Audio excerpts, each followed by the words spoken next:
ভাবছিলাম এক্সাম আর দিব না, কিন্তু এক্সাম দিতে হবে। আর কতটা জান্নাতের অবহেলা সহ্য করব। এইভাবে কয়েকটা দিন পার হয়ে গেল। আগামীকাল এক্সাম, তাই রাতে পড়াশোনা শেষ, প্রয়োজনীয় জিনিসপত্র টেবিলে রেখে ঘুমিয়ে গেলাম। পরের দিন ঘুম থেকে উঠে ফ্রেশ হয়ে নাস্তা করার জন্য নিচে আসলাম। বরাবরের মতো আব্বু চুপ করে আছে। আজ কেন জানি না আব্বুর সাথে কথা বলতে ইচ্ছে করছে, কিন্তু বললাম না। না খেয়ে উঠে গেলাম। রুম থেকে সবকিছু নিয়ে বেরিয়ে যাব, তখনই আম্মু বলল, নিলয়, না খেয়ে এক্সাম দিতে যাবি? খাওয়ার ইচ্ছা নাই, কিছু একটা খেয়ে যা। বাইরে থেকে খেয়ে নিব। নীলার মা, তোমার ছেলেকে বলো গাড়ি যেন না নিয়ে যায়। কি বলছো এসব? আম্মু, আমি এমনিতেই গাড়ি নিতাম না। রুমে টেবিলের উপর চাবি রাখা আছে, আর কোনো কথার সম্মুখীন না হয়ে বের হয়ে আসলাম। যে নিজের ছেলেকে অকারণে অবহেলা করছে, তার সাথে কথা বলার কোনো ইচ্ছা নাই। মূলত ওনার জন্যই না খেয়ে বেরিয়ে পড়লাম। বাসার বাইরে প্রায় 10 মিনিট অপেক্ষা করার পর একটা রিক্সার দেখা মিলল। সেটা করে কলেজের জন্য রওনা দিলাম। এখন আব্বু আম্মু কথা বলছে। অনেক ভালো ব্যবহার করেছো আমার ছেলের সাথে, তাই না? যেটা করছি সেটা আমার শাস্তি। শাস্তি? কিন্তু কিসের শাস্তি দিচ্ছ ছেলেটাকে? জান্নাতের সাথে কি করছে জানো?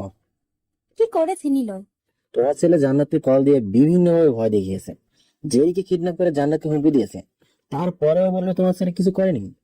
নিলয় শুধু আমার ছেলে নয়, ও তোমারও ছেলে। লজ্জা লাগে ওকে এখন ছেলে ভাবতে। ওর মতো সিটার লম্পুর ছেলে থাকার থেকে না থাকাই ভালো ছিল। আর একটাও আজে বাজে কথা বলবে না। এগুলো মোটেও বাজে কথা নয়। অন্য একটা মেয়ের জন্য নিজের ছেলেকে খারাপ বানিয়ে দিচ্ছ। ও অন্য কোনো মেয়ে নয়, ও আমার একমাত্র বন্ধুর মেয়ে। নিলয়ও আমার ছেলে, আর তোমার যদি এতই নিলয়কে পছন্দ না হয় তাহলে কখনো আমার ছেলেকে কোনো কাজে বাধা দিবে না। আমি নিলয়কে বলে দিব ও যেন তোমার সাথে আর কথা না বলে। আম্মুর এমন কথায় আব্বু অনেকটা বিচলিত হয়ে গেল। কিছু একটা বলতে চেয়েও বলতে পারলো না। আম্মু নিজেও নাস্তা না করে রুমে চলে গেল। পরের দিন সকালে রিক্সা করে আসাতে অনেকটা দেরি হয়ে গেছে। সোজা এক্সাম হলে চলে গেলাম। টিচার না আসলেও সবাই আগে থেকেই বসে আছে, আর সিট নাম্বার দেখে বসে পড়লাম। এক্সামের প্রিপারেশন অনেক ভালো ছিল। শুধু আজকেই না, আগে থেকে এক্সামের প্রিপারেশন ভালো হয়। টিচার এসে এক্সাম পেপার দিতে লাগলো। পেপার নিয়ে লিখতে শুরু করলাম। সবগুলো লেখার পর হাতে এখনো 15 মিনিট সময় ছিল, তাই খাতাটা দেখতে লাগলাম কোথায় ভুল হয়েছে কিনা। সেদিনের মতো এক্সাম শেষ করে বাসায় চলে আসলাম। এরই মাঝে কয়েকটা এক্সাম শেষ হলো। এই কয়েকদিন জান্নাতের সাথে তেমন কথা বা দেখা কিছুই হয়নি। আগামীকাল ইংরেজি এক্সাম, মানে জান্নাতের এক্সাম। জানি আমাকে ফেল করানোর জন্য আপ্রাণ চেষ্টা করবে, তবুও অনেক ভালো করে প্রিপারেশন নিলাম। পরের দিন বন্ধুদের সাথে এক্সাম হলে ঢুকলাম। কিছু সময় পর অন্য একটা টিচারের সাথে জান্নাত রুমে আসলো। হয়তো আজ আমাদের রুমেই ও ডিউটি পড়েছে। বেল পড়তেই সবাইকে এক্সাম পেপার দিয়ে দিল। যে সকল প্রশ্ন এসেছে প্রায় সবটাই আমার জানা, তাই দেরি না করে লিখতে শুরু করলাম। কিন্তু আমার এক্সাম হয়তো ওর সহ্য হচ্ছিল না। কাছে আসলো। Stand up. কেন? Stand up. দাঁড়িয়ে গেলাম। নকল কোথায়? হোয়াট? আমি নকল করি না। তুই কত ভালো ছেলে সেটা আমার জানা আছে। নকল কোথায় আছে বের কর। আমার কাছে কোনো নকল নেই। স্যার এদিকে আসুন তো। হ্যাঁ বলেন। ওকে চেক করেন তো। স্যার, আমার কাছে কোনো নকল নেই। জান্নাত ম্যাম, নিলয় তেমন ছেলে নয়। আমি যেটা বললাম সেটা করেন। নিলয় বেরিয়ে আয়। স্যার, সত্যি বলছি, নাই আমার কাছে। আমি জানি নেই, কিন্তু উনার জন্য এমন করতে বাধ্য হচ্ছি। শার্টের ভাঁজ খুলে চেক করেন। খুলে দিলাম। আরো কিছু সময় চেক করলো। ওর কাছে কোনো নকল নেই। আবার চেক করেন।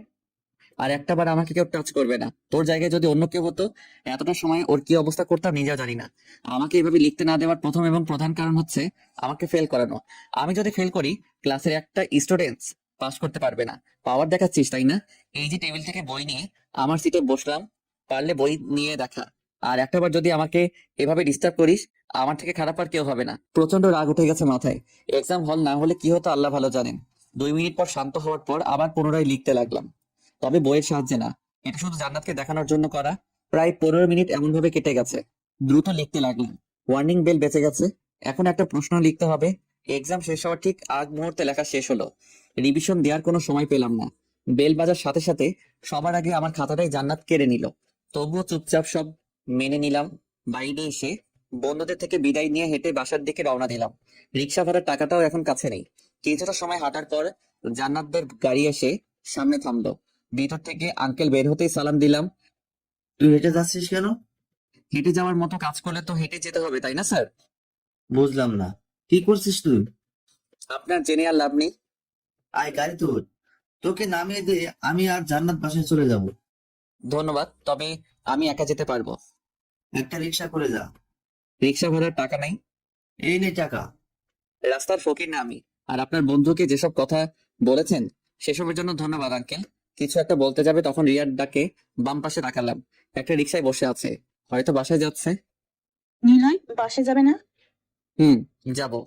আসো, তোমাকে নামিয়ে দিয়ে যাই। আসছি। Bye uncle. দাঁড়া, জি বলেন। তোর বাবাকে আমি কি বলেছি? আমার থেকে আপনি এবং আপনার বড় মেয়ে ভালো জানেন। ভালো থাকবেন। আঙ্কেলকে আর কোনো কথা বলতে না দিয়ে রিয়ার সাথে রিক্সায় উঠে পড়লাম। তাড়াতাড়ি যেতে বলো। মামা, চলো এখন। আর স্যারের সাথে এখানে কি কথা বলছিলে? এমনি এক্সাম কেমন হচ্ছে এসব। ওহ, স্যার তোমার পরিচিত? আব্বুর ফ্রেন্ড। ও, কাল তো লাস্ট এক্সাম, তাই না? তো 15 দিন আর কেউ কলেজে আসবে না। প্রতি বছরই এমন হয়। এইভাবে রিয়ার সাথে কথা বলতে বলতে বাসায় চলে আসলাম। রিক্সা থেকে নেমে রিয়াকে বিদায় দিয়ে বাসায় চলে আসলাম। রাতে পড়াশোনা শেষ করে ভাইয়ার রুমে গেলাম। ভাইয়া আসবো? হ্যাঁ আয়। ঘুমাস নাই এখনো? অফিসের কাজ করছিলাম একটু। ও, কিছু বলবি? আমার কিছু টাকা লাগবে। আমার কাছে টাকা ছিল, রিক্সা ভাড়া দিয়ে শেষ হয়ে গেছে। রিক্সা ভাড়া মানে? সেদিনের কথা সব বললাম। মন খারাপ করিস না। আর এই নে, এত টাকা লাগবে না, 500 টাকা দিলেই হবে। যেটা দিলাম সেটা রেখে দে। কেন? কোনো কথা না, যা এখন ঘুমিয়ে পড়। ভাইয়ার রুম থেকে বের হলাম, সাথে ভাইয়া নিজেও বের হয়ে নিচে গেল। কোথায় যাচ্ছিস? নিচে কেন? অফিসের কাজ নেই, আব্বুর সাথে কিছু কথা ডিসকাস করতে হবে। ও, তুই ঘুমিয়ে যা। ঠিক আছে। আর কোনো কথা না বাড়িয়ে রুমে এসে ঘুমিয়ে গেলাম। পরের দিন অনেক সকালে ঘুম ভেঙে গেল। ফ্রেশ হয়ে নিচে গিয়ে দেখলাম কেউ নেই। রেডি হয়ে বাসা থেকে বেরিয়ে পড়লাম। ঘড়িতে তাকিয়ে দেখলাম এখনো 1.5 ঘন্টা সময় আছে। তাই একটা রেস্টুরেন্টে এসে সকালে নাস্তা করে বের হলাম। ভাবছি জান্নাতকে আবার সরি বলবো খারাপ ব্যবহারের জন্য। হাতে এখন অনেক সময় আছে। তাই হেঁটে হেঁটে কলেজে আসলাম। গতকালের মতো আজকেও জান্নাত আমাদের রুমে পড়ছে। টাইম প্রায় শেষ। অনেক আগেই লেখা শেষ হয়ে গেছে। শুধু জান্নাতের জন্য বসে আছি। এক্সাম টাইম শেষ হতেই পেপার টান দিয়ে নিয়ে রুম থেকে বের হয়ে গেল। টেবিলের উপর যে ফোন রেখে গেছে সেটা হয়তো খেয়ালই করেনি। ফোনটা হাতে নিতেই জান্নাতের পিছু পিছু হাঁটতে শুরু করলাম। বারবার ডাকতে লাগলাম, কিন্তু কোনো সাড়া দিচ্ছিল না। কোনো উপায় না পেয়ে হাত ধরলাম। এতটা সময় ডাকছি, শুনতে পাও না? জানোয়ার কোথাকার, তুই আমাকে স্পর্শ করার সাহস পেলি কোথায়? তোর মতো কুলাঙ্গার ছেলের জন্য স্কুল কলেজের ম্যাডামরাও নির্যাতিত। কুত্তার বাচ্চা, তোকে আমি খুব শীঘ্রই কলেজ থেকে তাড়ানোর ব্যবস্থা করছি। আমার কথাটা একবার শোনো। কোনো কথা বলবি না। আপনার ফোন। জান্নাতকে ওর ফোন দিয়ে একটা সেকেন্ডের জন্য দাঁড়িয়ে থাকতে পারছিলাম না। মাথাটা ঝিনঝিন করছিল। একটা রিক্সা নিয়ে বাসায় চলে আসতে লাগলাম। মাথার মধ্যে কিছু কথা ঘুরপাক খাচ্ছিল। কেন আমি জান্নাতের এমন বাজে কথায় কোনো প্রতিবাদ করলাম না? যেখানে কলেজের সব স্টুডেন্টদের মাঝে থাপ্পড় আর বাজে কথা বলল, সেখানে আমি চুপ করে থাকলাম কেন? নিজের মধ্যে একটা অনুশোচনা কাজ করছে। এসব ভাবতে ভাবতে বাসায় চলে আসলাম। আগে থেকে আব্বু আম্মু আর ভাইয়া নিচে বসে কিছু একটা কথা বলছিল। ওনাদের সাথে কোনো কথা না বলে রুমে আসতে লাগলাম। নিলয়, এইদিকে আয়। বলো। তোর সাথে এত কিছু হয়ে গেছে, আমাদের একবারও বলার প্রয়োজন মনে করলি না? আমার সাথে আবার কি হবে? নীল আমাদের সব কথা বলছে। ও, ও, আর তোর গালে এটা কি? রিক্সায় আসতে অ্যাক্সিডেন্ট হয়েছিল। আমার উপর রেগে আছিস? না, তাহলে কথা বলছিস না কেন? তুমি আমার সাথে কথা বললে বিরক্ত হও, তাই তোমাকে বিরক্ত করি না। তোর সাথে এমন ব্যবহার করা আমার একদম ঠিক হয়নি। আমাকে ক্ষমা করে দে বাবা। কি বলছো এসব? তুমি আমার কাছে কেন ক্ষমা চাইবে? বাবারা কখনো ছেলেদের কাছে ক্ষমা চাইতে নেই। তাহলে বল, আমার সাথে রাগ করে থাকবি না আর কখনো? ঠিক আছে, থাকবো না। ফ্রেশ হয়ে আয়, একসাথে লাঞ্চ করবো। রুমে এসে বাথরুমে ঢুকবো তখনই পেছন থেকে কারো হাত কাঁধের উপরে পড়লো। ঘুরে তাকাতে দেখলাম ভাইয়া। তুই এখানে আসতে গেলি কেন? তোর গালে ওটা কিসের দাগ? ছাড় না এসব। তুই বলবি কি না? থাপ্পড়ে কে মারছে? আজকের সব কথা বললাম। তুই থাক, আমি আসছি। কোথায় যাচ্ছিস? ওই মেয়েটাকে উচিত শিক্ষা দিতে। সেটার দরকার নেই। আর এসব যেন আব্বু আম্মু কেউ না জানে। কিন্তু নিলয়। ভাইয়া। ঠিক আছে, ফ্রেশ হয়ে নিচে আয়। কয়েকটা দিন এভাবেই কেটে গেল। বন্ধুদের সাথে আড্ডাতে না যাওয়া, বাসায় থেকে খাওয়া আর ঘুমটাই যেন রুটিন হয়ে গেছে। আজ প্রায় 1 সপ্তাহ বাসার বাইরে যাওয়া হয় না। রাতে আম্মু খাওয়ার জন্য ডেকে গেলেন। খাবার টেবিলে বসে আছি, তখন ভাইয়া বলল, আব্বু, আমি চাইছি নিলয় অরিতার বাসায় গিয়ে কয়েকদিন থেকে আসুক। বাসায় একা একা থেকে হয়তো বোরিং হয়ে গেছে। আর সেখানে অরিতার ছোট বোন আয়রা কানাডা থেকে বাসায় আসছে। ওর সাথে ঘোরাঘুরি করলে হয়তো মন ভালো হয়ে যাবে। আর আলাদা করে অরিতা তো আছেই। কথা ভুল বলিস নাই নিলয়। হ্যাঁ বলো। তা কাল তাহলে রওনা দে। ভাইয়া, আমি তোর শালিকে চিনিই না, তাহলে সময় কাটাবো কি করে? আস্তে আস্তে পরিচিত হবে। ও। কাল সকালে তুই রওনা দিবি, কেমন? হুম। সবাই মিলে খাবার খেয়ে রুমে আসলাম। ভাবির বোন আইরাকে কখনো দেখেও নি। কথা বলে তো অনেক দূরের ব্যাপার। যতটুকু জানি, মেয়েটার প্রচুর পরিমাণে জেদ। সে যেটা বলবে সেটাই নাকি হবে। ভাইয়া ভাবির বিয়ের সময় প্রিয়ার থেকে শুনেছিলাম এক্সামের জন্য বিয়েতে আসতে পারিনি। সে যাই হোক, এসব ভেবে আমার লাভ নেই। এখন ঘুমিয়ে যাওয়াই ভালো হবে। রুমের লাইট অফ করে ঘুমিয়ে গেলাম। সকালে ঘুম থেকে উঠে রেডি হয়ে নিচে আসলাম। নীল, তুই কি ওর সাথে যাবি নাকি? না, ও একাই যেতে পারবে। তাছাড়া আজ অফিসে একটা মিটিং আছে। গাড়ি নিয়ে যাবি? না, বাসে করে যাব। রেগে আছিস আমার উপর? আব্বু, আমি একদম রেগে নেই। গতকাল তোমরাই বললে সেখানে কিছুদিন থাকতে, আর ওখানে যদি ভালো না লাগে কোথায় ঘুরতে যাব, তাই গাড়ি নিয়ে কোনো লাভ নেই। যেটা ভালো মনে করিস। ড্রেস প্যাক করা আছে। না, আর ড্রেস নিয়ে যাব না। কেন? দরকার হলে সেখান থেকে কিনে নিব। ঠিক আছে। এখন সব কথা রেখে নাস্তা করো। হুম। সবাই মিলে নাস্তা করে আমি রওনা দিলাম।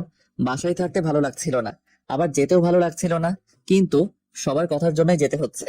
রিক্সা করে বাস স্টপে আসলাম, আর প্রায় 15 মিনিট পর বাস আসলো। বাসে উঠে সিটে বসলাম।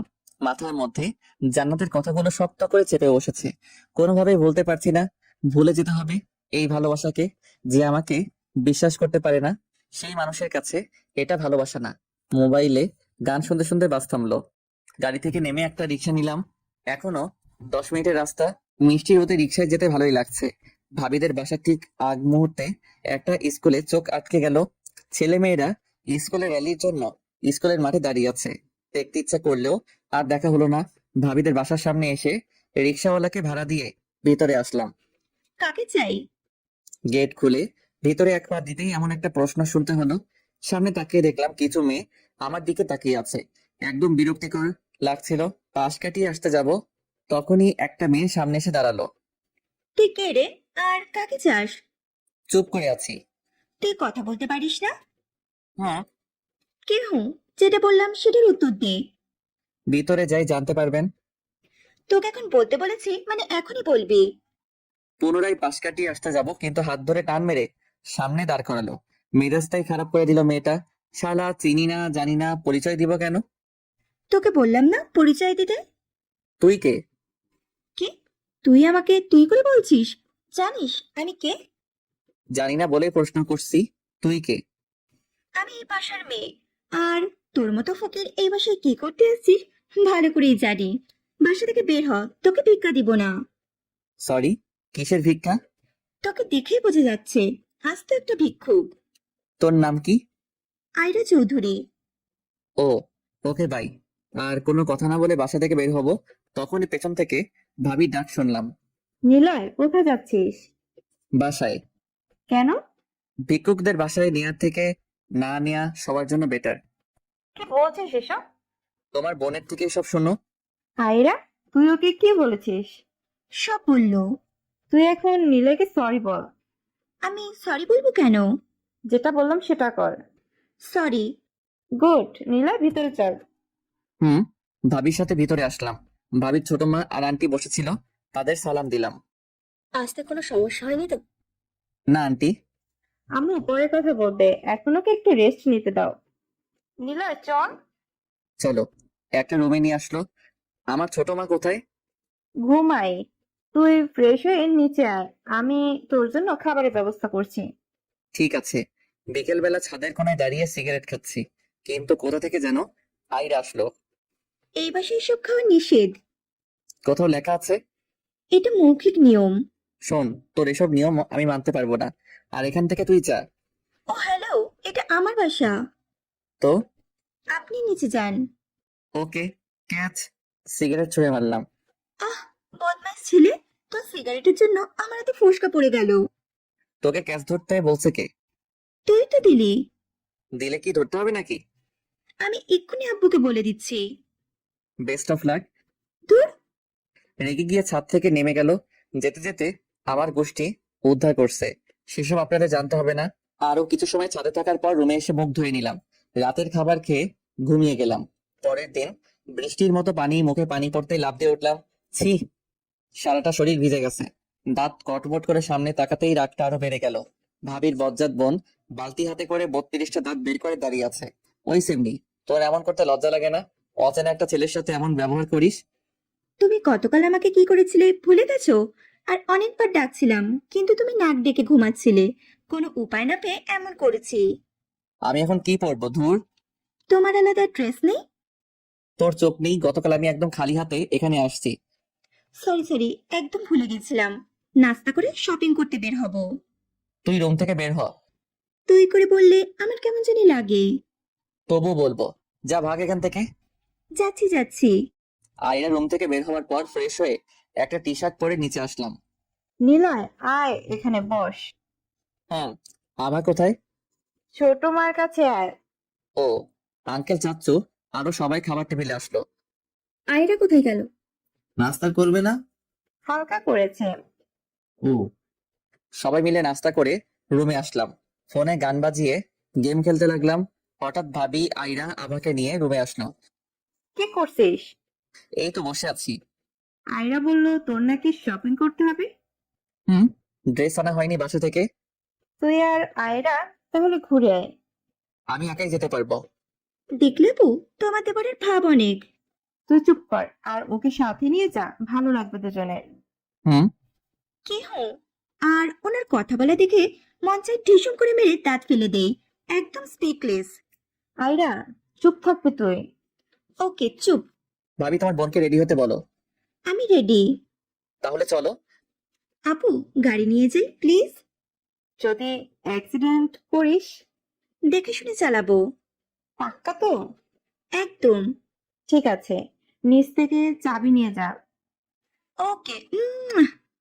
আমাকে ভাবির কাছে দিয়ে দুজন বাইরে এসে গাড়িতে উঠলাম। আইরা কোনো কথা না বলে প্রথমে গাড়ি স্টার্ট করে ড্রাইভ করতে লাগলো।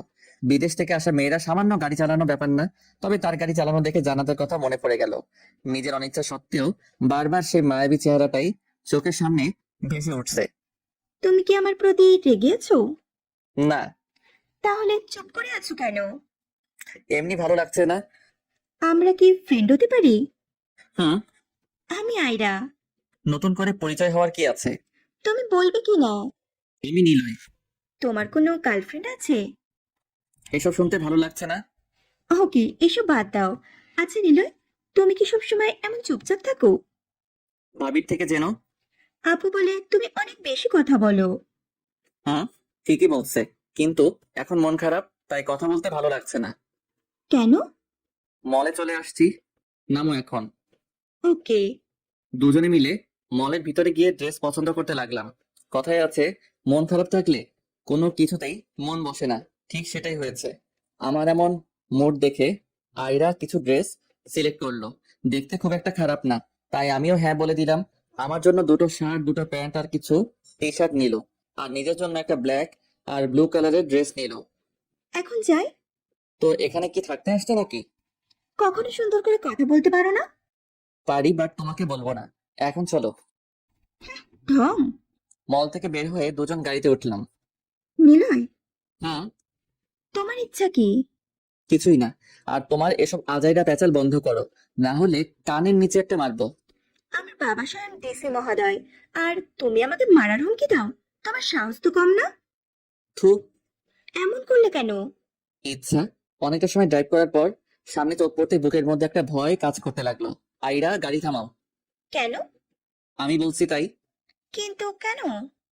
গাড়ি থামাও। কি হয়েছে? তুমি বাসায় যাও, আমি পরে যাব। কোথায় যাব? পরে বলবো, যাও এখন। Okay bye. আর কোনো কথা না বাড়িয়ে আইরা চলে গেল। যতটা সামনে এগোতে লাগলাম ঠিক ততটাই মনের ভিতর ভয় হতে লাগলো। খারাপ কিছু হয়নি তোর সাথে? মেয়েটির পেছনে গিয়ে কাঁধে হাত রেখে বললাম, জেরি। কে? তো ভাইয়া তুমি এখানে কি করছো? তার আগে তুই বল, তুই এখানে কেন? গত 3 মাস তো এখানেই আছি। 3 মাস তুই এখানে, কিন্তু কেন? এসব জেনে আর কি হবে? তুমি বলো তুমি এখানে কি করতে আসছো? তোকে যেটা বললাম সেটার উত্তর দে। ভাইয়া প্লিজ। এখানে বস আর বল তুই এখানে কেন। আর একটাও যদি মিথ্যা বলছিস তো আমার থেকে খারাপ কেউ হবে না।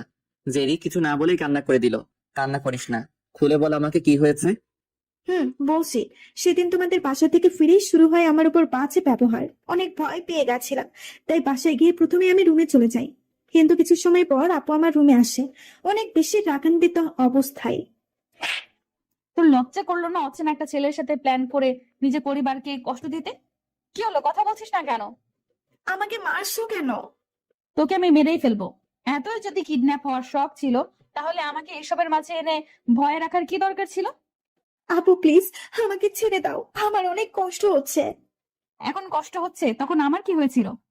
আমাকে প্লিজ মাফ করে দাও, আমি আর কখনো এমন করব না। তোকে আমি মাফ কখনো করবো না। আপু, দয়া করে আমার চুল ছেড়ে দাও, অনেক কষ্ট হচ্ছে আমার।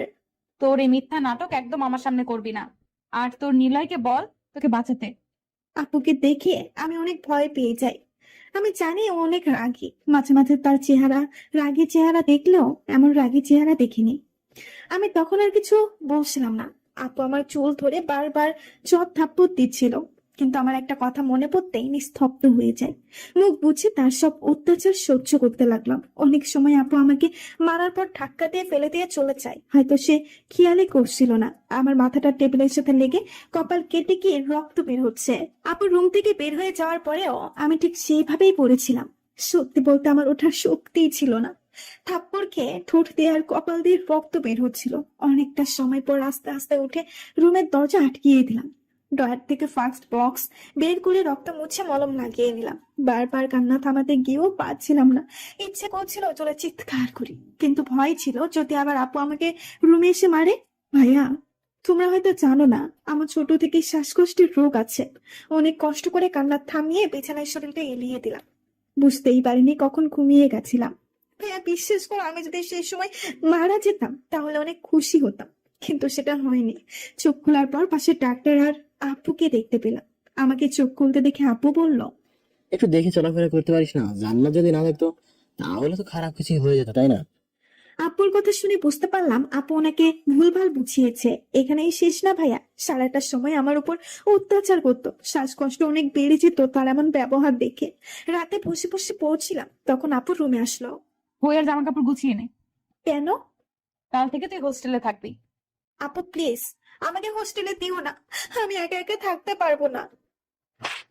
যেটা বললাম সেটা করবি। যদি সকাল সকাল রেডি না থাকিস তাহলে আমার থেকে খারাপ আর কেউ হবে না। এইটুকু বলে রুম থেকে বের হয়ে গেলাম। কান্না করছিলাম, অনেক বেশি কান্না করছিলাম। তখনই আম্মুর কথা মনে পড়তেই দেওয়ালে টাঙানো ছবিটা পেরে রুমের দরজা আটকিয়ে দিয়ে আম্মুকে প্রশ্ন করছিলাম, আম্মু কেন আমাকে একা রেখে চলে গেল। জানো, আমার অনেক কষ্ট হয়, সহ্য করতে পারছিলাম না। আর আমি তোমার সাথে যদি আমাকেও নিয়ে যেত, তাহলে তোমার মেয়ে আমার উপর এমন অত্যাচার করতে পারতো না, বরং আমি আর তুমি মিলেই ওপারে ভালো থাকতাম। জানো আম্মু, আমি তো তোমাকে জ্ঞান হবার আগেই হারিয়েছি, কিন্তু আপুকে পেয়ে ভেবেছিলাম হয়তো তোমার শূন্যতা বুঝতে দিবে না, কিন্তু সেটা আমার ভুল ধারণা ছিল মাত্র। সব সময় আমার সাথে খিটখিটে ব্যবহার করতো, আর এখন কি করছে সবটাই তুমি দেখতে পাচ্ছ। প্লিজ আম্মু, আমাকে তোমার কাছে নিয়ে যাও, আমি আর থাকতে পারছি না। অনেকক্ষণ আম্মুর ছবি নিয়ে কান্না করার পর ঘুমিয়ে গেলাম। সকাল হতেই দরজা ধাক্কানোর শব্দ পেয়ে উঠে গিয়ে দরজা খুলে দিয়ে দেখলাম আপু দাঁড়িয়ে রাগী চোখে দাঁড়িয়ে আছে। তুই রেডি হোস নাই? প্লিজ আপু, আমাকে বাসায় রেখে দাও, প্রমিস করছি আমি কখনো তোমাকে বিরক্ত করব না, কখনো তোমার সাথে কথা বলবো না। 10 মিনিটের মধ্যে রেডি হবি। বলে আপু চলে যায়। বুঝতে পারছিলাম আমাকে এখন এটাই করতে হবে। সবকিছু প্যাক করে নিলাম। আপু কিছু বলতে পারছিল না, কারণ উনি আমাদের ঘটনা সঠিকভাবে জানতেই পারছিলেন না। আমিও বলছিলাম না যদি আপুকে কিছু বলে সেই ভয়, কেননা আপুকে কিছু বললে পরে আবার আমাকে মারবে। আপুর সাথে বাসা থেকে বের হয়ে স্কুলে আসি। এখানে আমাকে ভর্তি করিয়ে দেওয়ার পর হোস্টেলে থাকার জন্য একটা রুম ঠিক করে দেয়। তারপর আপু চলে যায়। সপ্তাহে একদিন আপু আমাকে দেখতে আসে। আপুকে জড়িয়ে ধরে অনেক কান্না করি। আপু হয়তো কিছুটা হলেও বুঝতে পারে আমি এখানে একদম ভালো নেই। সপ্তাহের একদিন আপুর সাথে ঘোরাঘুরি করলে অন্য 6 দিন বাচ্চা ছেলেদের থেকে জঘন্য গালাগালি শুনতে হয়। আমি এখানে একদম ভালো নেই ভাইয়া। মাঝে মাঝে শ্বাসকষ্ট এতটাই বেড়ে যায় কোনো কথাই বলতে পারি না। এইটুকু বলেই জেরি ফুপিয়ে কান্না করতে লাগলো। নিজের চোখ দিয়ে কখন যে জল গড়িয়ে পড়ছে সেটা খেয়ালই করিনি। জেরি চোখে জল মুছে দিয়ে একটা রিক্সা নিলাম। ভাইয়া, কোথায় যাচ্ছ? আমাকে নিয়ে যাও। ভাবিদের বাসায়। তাহলে ভাবিদের বাসায় আসছিলে তুমি? হুম, ভাবিদের বাসার সামনে এসে রিক্সা থেকে দুজন নামলাম। জেরিকে সাথে নিয়ে ভেতরে যেতেই আইরা এগিয়ে এসে জিজ্ঞাসা করলো, মেয়েটা কে নিলয়? ভাবিকে একটু ডেকে দিবে? হুম। জেরি, তুই এখানে আয়, বস বস। হুম। ভাবি, তোমার সাথে আমার কিছু কথা আছে, কি কথা? আলাদা হবে। ঠিক আছে, জেরিকে নিয়ে রুমে আয়। জেরি, চলো। জেরিকে সাথে নিয়ে ভাবি রুমে আসলাম। আইরা কোনো কথা না বললেও সে নিজেও ভাবি রুমে আসছে। এখন বল। জেরিকে এই বাসায় রাখা যাবে? কেন? জেরি এখানকার একটা হোস্টেলে থেকে পড়াশোনা করছে, কিন্তু কিছু বাজে ছেলে ওকে উত্ত্যক্ত করে। তুমি যদি না পারো তাহলে আমাকে অন্য একটা ব্যবস্থা করতে হবে। ভাইয়া, আমি হোস্টেলে ঠিক আছি। চুপ। আর আমি আপুর সাথে কথা বলছি। আর আয়রা, তুই ওকে তোর রুমে নিয়ে যা। ঠিক আছে। তারপর আইরা জেরিকে সাথে নিয়ে রুমে চলে গেল। তারা দুজন চলে যাওয়ার পর ভাবিকে সব খুলে বললাম। ভাবি আশ্বাস দিল আঙ্কেলের সাথে কথা বলে কিছু একটা ব্যবস্থা করবে। তাই সেখান থেকে চলে এসে রুমে আসলাম। মেয়েটা তোমার কি হয়? রুমে আসতে এমন একটা প্রশ্ন শুনলাম, সামনে তাকে দেখলাম আইরা বিছানার উপর বসে আছে। ভাবছি বলবো নাকি বলবো না, আর মেয়েটা খারাপ না, ভালোই আছে, তাই বললাম, আঙ্কেলের মেয়ে আমার ছোট বোন। কিন্তু সে এখানে কেন? তোমাদের বাসায় এখন থেকে থাকবে। কেন? থাকবে, এত প্রশ্ন করার কি আছে? সবসময় তেরামি উত্তর না দিলে তোমার একদম ভালো লাগে না, তাই না? হুম। কি হুম? ড্রেস কোথায়? আলমারিতে সাজিয়ে রাখছি। এখন রুম থেকে বের হও। কি করবে এখন? ফ্রেশ হবো। ও, এখন রুমতে আর একটা প্রশ্ন ছিল। পরে জিজ্ঞাসা করে এখন যাও। না, আমার এখন শুনতে হবে। বলতে বাধ্য নই আমি। আমিও যাব না। এত ঢং করার কি আছে? যা বলার তাড়াতাড়ি বলে রুম থেকে বের হও। তোমার গার্লফ্রেন্ড আছে? বউ আছে, এখন আউট। ঢং। রুম থেকে আইরা চলে যাওয়ার পর আলমারি থেকে একটা ড্রেস বের করে বিছানার উপর রেখে বাথরুমে গেলাম। গোসল করার পর রেডি হয়ে এবার রুমে গেলাম, কারণ সেই রুমে জেরি আছে। রুমের কাছে গিয়ে নক করলাম। আইরা, ভেতরে আসো। কি করছিস জেরি? আপুর সাথে কথা বলছি। ভালো লাগছে তো বাসাটা? না লাগলেও পরে লাগবে। তোমার কাছে জিজ্ঞাসা করছি। শোনো, একদম আমার সাথে এমন করে কথা বলবে না। বললে কি করবে? অনেক কিছু করব। তো করো। আর এখন তুমি ভাবির সাথে আড্ডা দাও, জেরির সাথে আমার কিছু কথা আছে। আমি থাকি না। ভাইয়া, আপুও থাক। আইরা প্লিজ বাইরে যাও। ঠিক আছে। কিউটি, তুমি কথা বলো। ওকে আপু। আইরা রুম থেকে বের হওয়ার পর জিজ্ঞাসা করলাম, ওর সাথে কি কথা বলছিলি? আমাদের সম্পর্কে জানতে চাইছিল। তুই কি বললি? যেটা যেটা প্রশ্ন করছে ঠিক সেটার একদম রাইট উত্তর দিছি। জান্নাতের কথাও বলছিস? একটু একটু। ও, যেই সাথে কথা বলছিলাম তখন ভাবি আর আইরা রুমে আসলো। হয়ে গেছে। কি? যাদের থাকার ব্যবস্থা। তোমার হিটলার বাবা রাজি? একদম আমার বাবাকে হিটলার বলবে না। তোমার বাবাকে বলি নাই, আমি ভাবির বাবাকে বলছি। ওর আর আমার মধ্যে পার্থক্য কি? তুমি ভাইয়ের শালী আর ভাবি ভাইয়ের বিয়ে করা বউ, এটাই পার্থক্য। তোমাকে আমি। তো থামবি? থেমেই তো আছি। তোর রেজাল্ট দিবে কবে? পরশু। ভাইয়া, আমার কিছু জিনিস হোস্টেলে রাখা আছে, সেইগুলো আনতে হবে। তুই চিন্তা করিস না, কাল আমরা যাচ্ছি। ঠিক আছে, আয়রাকে সাথে নিয়ে যাস। হুম। এখন চলো, লাঞ্চ করব। হ্যাঁ চল। সবাই নিচে এসে নাস্তা করে নিলাম।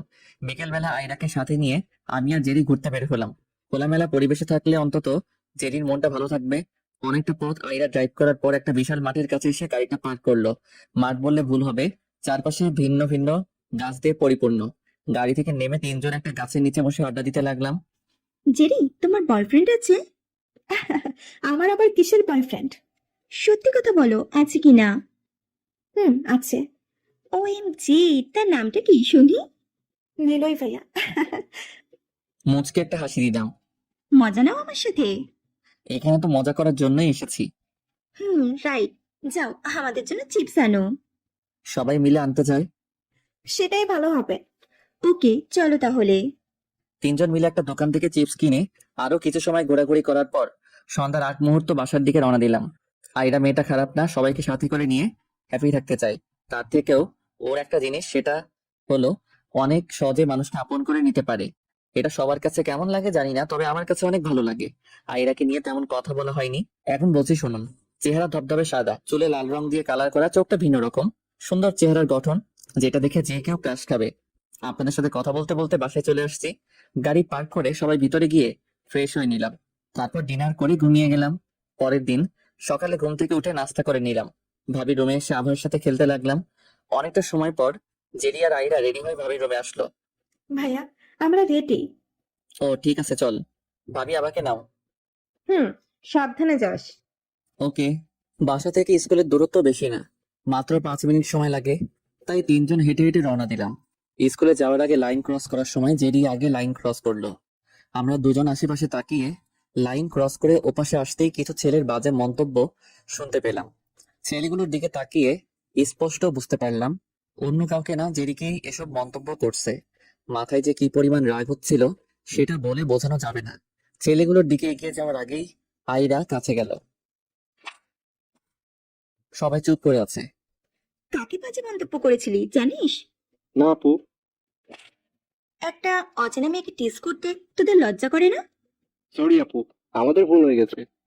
তোরা আমাকে চিনিস? জি জি আপু, ডিসি আঙ্কেলের মেয়ে। আমাকে টিস করতো? আপু আমাদের ভুল হয়ে গেছে। আর কখনো হবে? না আপু। মনে থাকে যেন। জি আপু। জেরি, এরাই কি তোকে ডিস্টার্ব করে? ভাইয়া, সবগুলোকে থাপ্পড় মার। বাদ দাও ভাইয়া, ওনাদের কাজ ওনাদের করতে দাও। ওনারা হয়তো জানে না একটা মেয়েকে টিজ করলে সেই মেয়েটার কতটা কষ্ট হয়। যদি জানতো তাহলে হয়তো এমন করতো না। তোদের বোন আছে? আপু।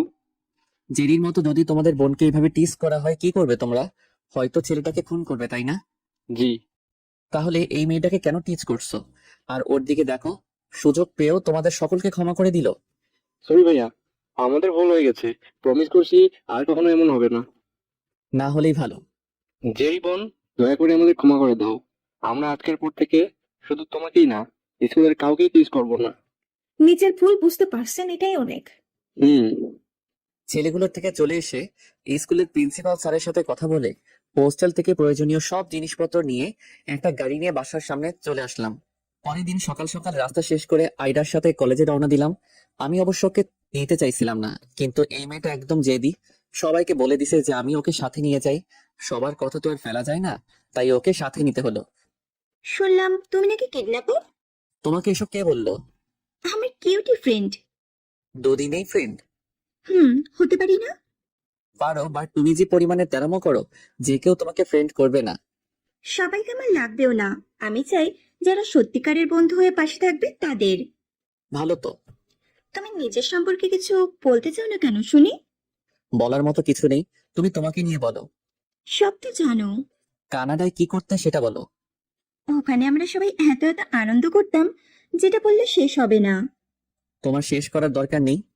কেন, কি হয়েছে? কলেজে এসে গেছি, নামো এখন। ও, চলো। গাড়ি পার্ক করে সামনে এগিয়ে যেতে বন্ধুদের সাথে দেখা। অনেক দিন হলো কোনো কথা হয় না। কিরে, আমাদের ভুলে গেছিস? ভুলি নাই রে। তাহলে আড্ডাতে আসছিস না কেন? ভাবিদের বাসা এখন, তাই। ও, মেয়েটা কে? ভুলে গেছিলাম পরিচয় করিয়ে দিতে। আইরা, ওরা হচ্ছে আমার বন্ধুরা, জয়, রাফি, রাহুল। আর ও হচ্ছে আইরা। এটা কি ভাবি? চুপ শালা, ও ভাবির ছোট বোন। ও, তোমাদের রেজাল্ট দিবে কখন? এখনই দিবে। ও, তাহলে চলো এগিয়ে যাই। তোরা যা, আমি আসছি। কোথায় যাবে? কাজ আছে। সিগারেট খাইতে, তাই না? তুমি জানলে কি করে? খবর রাখতে হয়। এখন চলো। কোথায়? সিগারেট খেতে। চলো। তুমি খাবে? আমি এসব খাই না। মাঝে মাঝে খেতে হয়। তুমি একাই খাও। আমি তো বিয়ের পরে স্বামীর সাথে ড্রিঙ্ক করব। তুমি বিয়েও করবে? আমার বিয়ে করার বারণ নাকি? বারণ হবে কেন? তাড়াতাড়ি খেয়ে চলো। চলো। সিগারেট শেষ করে রেজাল্ট বোর্ডের দিকে আসলাম। সবাই রেজাল্ট বোর্ডের সামনে ভিড় জমিয়ে আছে। সবার ভিতরে না গিয়ে দূর থেকে রাহুলকে বললাম, রাহুল, আমারটা দেখতো। তোরটা দেখছি। কত হয়েছে? সবার উপরে তোরটা আছে, তুই ফার্স্ট বয়। ও ঠিক আছে ভাই। আইডার সাথে হাঁটছি আর ভাবছি জান্নাতের কি এমন হলো যে আমাকে পাশ করালো। সে যাই হোক, এসব ভাবতে ভাবতে চলে আসবো। তখনই পেছন থেকে একটা ডাক ভেসে উঠলো। তোমার সাথে কিছু কথা আছে। পেছনে তাকিয়ে দেখলাম জান্নাত দাঁড়িয়ে আছে। কোনো উত্তর না দিয়ে চলে আসতে লাগলাম, কিন্তু জান্নাত এসে হাত ধরে নিল। তোমাকে বললাম না কথা আছে? তুই আমার হাত ধরার সাহস কোথায় পেলি? আমি তোমার স্ত্রী। কিসের স্ত্রী? আমি তোকে স্ত্রী মানি না। নিলয়, আমার ভুল হয়ে গেছে, প্লিজ আমাকে ক্ষমা করে দাও। তোকে ক্ষমা করব আমি? ইম্পসিবল। আমার সাথে একদম এমন করবে না। করলে কি করবি তুই? নিজের অনেক বড় ক্ষতি করব। তুই মরে গেলেও আমার কিছু যায় আসে না। এখন অন্য কাউকে পেয়েছো বলে আমাকে ভুলে গিয়েছো? না জেনে না শুনে একটা কথা বলবি না। আর ওর সাথে আমার কিসের সম্পর্ক জানিস? ও আমার গার্লফ্রেন্ড। তোর গার্লফ্রেন্ড তোর কাছেই রাখ, আমার আর তোর বিয়ে আবার হবে। আমি মোটেও হাসির কথা বলি নাই। শোন, তোর মতো বাজে মেয়েকে বিয়ে করে নিজের পরিবারের কোনো ক্ষতি করতে চাই না। যে নিজের পর। নিলয়, এসব বাদ দাও, সবাই তোমাদের কথাবার্তা শুনছে। হুম। এই মেয়ে, তোকে আমাদের মাঝে কথা বলতে বলছি আমরা? তুই আমার গার্লফ্রেন্ডকে ধমক দেওয়ার সাহস কোথায় পাস? কখনো আমার চোখের সামনে আসবি না। Good bye. আর কোনো কথা না বলে চলে আসলাম। আমি চাই না এই মায়াবিনীর চোখে চোখ রেখে কথা বলি। ওর সাথে কথা বললে আমি জানি ওর প্রতি আমার দুর্বলতা বেড়ে যাবে। এই মানুষটাকে ভুলে থাকতে চাই। আমি চাই না নতুন করে কেউ কারো জীবনে পাড়ি জমান। এসব ভাবতে ভাবতে দুজন গাড়িতে উঠলাম। উল্টো দিকে কোথায় যাচ্ছ? বাসায়। ও, আর তুমি ওনার সাথে এমন ব্যবহার করলে কেন? ওকে জানো তুমি? না জানলেও কিছুটা আন্দাজ করতে পারছি। উনি জান্নাত, তাই না? হুম। তার সাথে এমন করলে কেন? তোমার কারণ জানা লাগবে না। নিজের বউর সামনে আমাকে খারাপ বানিয়ে দিলে। ওই মেয়েটা আমার বউ না। ঢং চেরির থেকে শুনেছি আমি। 6 মাসের বউ। আজ 23 তারিখ, সামনের মাসে 23 তারিখ ওকে ডিভোর্স দিব। এটা দেশে বলে তোমাকে কিছু বলবো না, কানাডা হলে এখন তুমি জেলে থাকতে। এসব কথা বাদ দাও। হুম। বাসায় এসে আব্বু আম্মুর সাথে নিচে বসলাম। আয়রা ওনাদের সালাম দিয়ে পাশে বসলো। কেমন আছো আইরা? জি আলহামদুলিল্লাহ আন্টি, ভালো আছি। আপনারা যাচ্ছেন কবে? আগামীকাল যাব। তাহলে ভালোই হবে। আর আন্টি, একটা কথা বলার ছিল আপনাদের। হ্যাঁ বলো। আমি আপনাদের বাসায় কয়টা দিন থাকতে চাই, যদি আপনাদের সমস্যা না হয়। আমার সমস্যা আছে। তোর আবার কিসের সমস্যা? আয়রাকে আলাদাভাবে বলতে হবে। আয়রা তুমি একটু এইদিকে আসো। হ্যাঁ বলো। জেরি মাত্র তোমাদের বাসায় গেছে।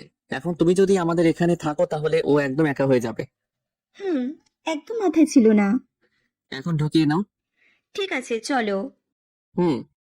আঙ্কেল, আমি কিছুদিন পর থেকে থাকবো। তোমার যেদিন ইচ্ছা সেদিন থেকেই থেকো। ঠিক আছে, এখন উঠি আমরা। সে কি, বিকেলে যাই? না আম্মু, কিছু কাজ আছে ওই বাসায়। তোর আবার কিসের কাজ? কাল গেলেই জানতে পারবে। ঠিক আছে, সাবধানে যাস। বাই। বাসা থেকে বের হয়ে আয়রাদের বাসায় রওনা দিলাম। পরের দিন আব্বু আম্মু বাসায় এসে পুরো হতভম্ব হয়ে গেল। ওনারা ভাবতেই পারিনি এখানে জেরি আছে। জেরিমা তুই এখানে? আসলে আন্টি, তোমাদের আমি বাসায় গিয়ে বলবো। এখন এসব কথা বাদ দাও। ঠিক আছে। সবাই মিলে সারাটা দিন আড্ডা আর কথা বলে পার করে বিকেলবেলা বাসায় রওনা দিলাম। বাসায় এসে সবাই রুমে যাব তখনই আব্বু ডেকে কাছে বসালেন। জেরি ওখানে কেন বললি না? জান্নাতের কথা না বলে হোস্টেলে থাকার জন্য কিছু সমস্যা হচ্ছিল, সেটা বললাম। ও, রফিক জানে সব? কেউ জানে না। কেন? আমি চাই না তাই। ঠিক আছে, রুমে যা। রুমে চলে আসলাম। এইভাবে কয়েকটা দিন পার হয়ে গেল। কলেজে ক্লাস হলেও এখনো ক্লাস করা হয়নি। ছাদে বসে আমি আর আভা খেলছিলাম। তখন কারো আসার আওয়াজ পেলাম। কেমন আছো? তুই এখানে কেন? বরের বাসায় আসতে পারমিশন লাগে নাকি? দেখ, একদম মেজাজ খারাপ করবি না। ভালোই ভালোই এখান থেকে চলে যা। যাব না। আপা মামুনি, আসো তো। এটাই চাইছিলি তো, পেয়েছিস। এখন চোখের সামনে থেকে যা। থাপ্পড় আর জোরে কথা বলেই আভা কান্না করছে। দিলে তো বাচ্চাটাকে কাঁদিয়ে। এই তোর এসব ছলনাময়ী কথা বাদ দে। আভা কান্না করছে, পরে চুপ হবে সেটা তোর না ভাবলেও চলবে। তুই এখান থেকে কেটে পড়। আমার সাথে আব্বুও এসেছে। তো তোর আব্বুকে কি আমি সালাম করব? আগে তো করতে। মানে কিছু বলার আগেই কল আসে। কি করছো? এই তো আমার সাথে খেলছি। কাল কিন্তু আমি তোমাদের বাসায় আসছি। কিন্তু ওর কি হবে? জেরিকে নিয়ে তুমি একদম চিন্তা করবে না, ও এখানে অনেক ভালো আছে। ওর সাথে কথা বলাতে পারবো? ও তো এখন স্কুলে। ঠিক আছে, পরে কথা বললেও চলবে। কাল তাহলে 5 স্টপে এসো। ঠিক আছে, আমি 9টার সময় দাঁড়াবো। ঠিক আছে। এখন রাখছি। বাই। Okay bye. কথা বলা শেষ করে ফোনটা পকেটে নিলাম। কার সাথে কথা বললে? গার্লফ্রেন্ডের সাথে তোর কোনো সমস্যা? সমস্যা? তুমি অন্য মেয়ের সাথে একদম কথা বলতে পারবে না, এটা আমার একেবারে সহ্য হয় না। তাই একটা সাজেশন দেই। কি? তোর এতই যদি সহ্য না হয় তাহলে ছাদ থেকে লাফ দিয়ে মরে যা। সত্যি আমার মরণ কামনা করো? হ্যাঁ, অনেক বেশি করি। আমি মরে গেলে খুব খুশি হবে? অনেক বেশি। ঠিক আছে, আজকে তোমাকে আমি মুক্ত করে চলে যাব। এখন লাফ দে। ভয় পেলি নাকি? মোটেও না। আমি যদি মারা যাই তাহলে তোমাকে ভালোবাসবে কে শুনি? আইসে ঢং করতে দাঁড়িয়ে না থেকে আবাকে কোলে নিয়ে নিচে চলে আসলাম। জান্নাত আগের থেকে অনেকটা বদলে গেছে। আগে বেশিরভাগ সময় মডার্ন ড্রেস পরতো, কিন্তু এখন সবসময় ফুল হাতা জামা পরে থাকে, হয়তো আমাকে দেখানোর জন্য যে সে এখন ভালো হয়ে গেছে। এসব চিন্তা করে আমার লাভ নেই। আর মাত্র 10 দিন পর ডিভোর্স লেটার পেয়ে যাব, তখন সেখানে সাইন করে ওর কাছে পাঠিয়ে দিব। আমি চাই না এই ভালোবাসা। আভাকে ভাবির কাছে দিয়ে বন্ধুদের ফোন করে আড্ডাখানায় আসতে বললাম। সবাই মিলে সন্ধ্যা অবধি আড্ডা দিয়ে বাসায় আসলাম। অনেক বেশি সময় নিয়ে আড্ডা দিছি। এটা মূলত আমার জন্যই হয়েছে। আমি চাই না জান্নাত আমার সামনে আসুক। ওকে যতই দেখি ততটাই দুর্বল হয়ে যাই। বাসায় এসে সোজা রুমে চলে গেলাম। ফ্রেশ হয়ে রুমে এসে দেখলাম আম্মু বসে আছে। তুমি এখানে? তুই আজ সারাদিন কোথায় ছিলি? বাইরে কেন? বন্ধুদের সাথে আড্ডা দিচ্ছিলাম। নিচে আয়, সবাই তোর জন্য অপেক্ষা করছে। কেন? আসলেই জানতে পারবি। ঠিক আছে চলো। আম্মুর সাথে নিচে আসলাম। আবা থেকে শুরু করে সবাই আগে থেকে বসে আছে। এখানে বস। বলো। জান্নাত যেটা বললো সেটা কি ঠিক? কোনটা? তুমি আর জান্নাত আমাদের সবাইকে না জানিয়ে বিয়ে করে নিছো। আব্বু, ওটা শুধুমাত্র একটা অ্যাক্সিডেন্ট ছিল। বিয়ে তো সত্যি হয়েছে। হ্যাঁ, বাট 10 দিন পরে ওকে আমি ডিভোর্স দিয়ে দিব। কেন? কারণ ওর মতো কঠোর মেয়েকে আমি স্ত্রী হিসেবে চাই না। কিন্তু নীল তো বলছিল তুই ওকে আগে ভালোবাসতি, তাহলে এখন এমন করছিস কেন? আগের জান্নাত আর এখনকার জান্নাত এক নয়। আগে খিটখিটে মেজাজে থাকলেও ভাবতাম পরে সব ঠিক হয়ে যাবে, কিন্তু ও এমন একটা কাজ করবে সেটা আমি কখনো কল্পনাতেও ভাবতে পারিনি। কি করেছো ও? সেটা সবার অজানাই থাক, আর ওকে নিয়ে আমি আর কোনো কথা বলতে চাই না। কিন্তু তোর আঙ্কেল যে বিয়ের কথা বললো সেটার কি হবে? বারণ করে দাও। নিলয়, তুই যেটা চাইছিস সেটা কর। জানি তোমাদের বন্ধুত্ব খারাপ হয়ে যাবে, তবে একবার আমার কথা ভেবে দেখো। ঠিক আছে, আমি ভেবে দেখবো। হুম। সবাই মিলে অন্য কথা ডিসকাস করতে লাগলো। তারপর ডিনার করে রুমে গিয়ে ঘুমিয়ে গেলাম। পরের দিন সকালে ঘুম থেকে উঠে নাস্তা করে আয়রাকে আনতে বাস স্টপে গেলাম। কিছু সময় অপেক্ষা করার পর বাস আসলো। আয়রা, এদিকে আসো। আসছি। বাসায় সব ঠিকঠাক তো? হ্যাঁ, আর জেরি? বাসার মেয়ে হয়ে গেছে এখন। রিমির তো বিয়ে হয়ে গেছে। আপু এখন তোমাদের বাসায়। এখন মেয়ে বলতে আমি আর জেরি। সবাই জেরিকে অনেক ভালোবাসে। তাহলে ঠিক আছে। চলো এখন। হুম। এই মামা, 2 নম্বর গলিতে যাবেন? হ্যাঁ, ওঠেন। আয়রা, ওঠো। গাড়ি আনোনি? আনলে কি রিক্সায় যেতাম? সেটা ঠিক, বাট আনোনি কেন? প্রকৃতি দেখার জন্য। বাহ, প্রকৃতিকে ভালোবাসো নাকি? এমন কোনো মানুষ আছে যে প্রকৃতির এই অপরূপ সৌন্দর্যকে ভালোবাসে না? কথা তো ভালোই বলতে পারো। কিছুটা। জানো, আমি কিছুদিন পর আবার কানাডা চলে যাচ্ছি। কেন? পড়াশোনা শেষ হতে এখনো 1.5 বছর লাগবে। দেশ থেকেও তো পড়াশোনা করা যায়। বাট সেখানে প্রায় শেষ। ও। আয়রার সাথে কথা বলতে বলতে বাসায় চলে আসলাম। পরের দিন সকালে ঘুম থেকে উঠে ভাবছি আজ কলেজে যাব। বন্ধুরা গত পরশু থেকেই নাকি ক্লাস করছে। ফ্রেশ হয়ে রেডি হয়ে নিলাম। নাস্তার জন্য নিচে আসাতে আম্মু জিজ্ঞাসা করলো, কোথাও যাবি? কলেজে যাব। তাহলে আয়রাকে সময় দিবে কে? আয়রা আমার সাথে কলেজে যেতে পারবে? সেখানে কি আমি কি করব? আমাদের সাথে ক্লাস করবে। পাগল নাকি? কলেজের প্রিন্সিপাল স্যার জানতে পারলে লাথি মেরে বের করে দিবে। সেসব আমার উপর ছেড়ে দাও। আর তুমিও রেডি হয়ে নাও। আমি রেডি হয়ে আছি। তাহলে নাস্তা করে চলো। ওকে। দুজন নাস্তা করে গাড়ি করে কলেজে চলে আসলাম। প্রথমে আয়রাকে ক্লাস করার জন্য প্রিন্সিপাল স্যারের থেকে পারমিশন নিতে হবে, তাই স্যারের রুমে চলে গেলাম। স্যার, আসবো? ও তুই ভিতরে আয়। ধন্যবাদ। মেয়েটাকে ওর জন্যই এসেছি। কেন? ও হচ্ছে আয়রা, ভাবির ছোট বোন। আয়রা কিছুদিন কলেজে ক্লাস করবে।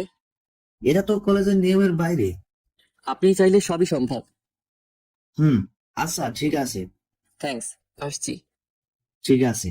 প্রিন্সিপাল স্যারের রুম থেকে বের হয়ে ক্লাসে আসবো, তখন জান্নাত সামনে পথ আটকে দাঁড়ালো। পাশ কাটিয়ে আসতে যাব, তখনই আমার কলার ধরলো। তুই সবাইকে কি বলছিস? কলার ছেড়ে কথা বলো। ছাড়বো, কিন্তু তার আগে বল, আমাদের বিয়ে নিয়ে সবাইকে কি বলছিস? আমাদের বিয়েটা অ্যাক্সিডেন্ট ছিল, তাই না? হ্যাঁ। খুন করে ফেলবো আর একবার সবাইকে ভুলভাল বললে। আমি ধরি? কি ধরবি তুই? তুই আমার কলার ধরছিস, এখন আমি ধরি? ছি, তোর লজ্জা লাগে না এসব বলতে? শালি, তোর লজ্জা লাগে না অন্য একটা ছেলের কলার ধরতে? তুই আমাকে মারলি? না, ভালোবাসা দিলাম। সর এখান থেকে। জান্নাতকে ধাক্কা দিয়ে ক্লাসে আসতে লাগলাম। মেয়েটা এখানে কেন? আর এভাবে তাকে কষ্ট দিচ্ছ কেন? ওর কথা একদম বলবে না। কিন্তু ক্লাসে চলে আসছি। যে কোনো একটা মেয়ের সাথে বসে পড়ো।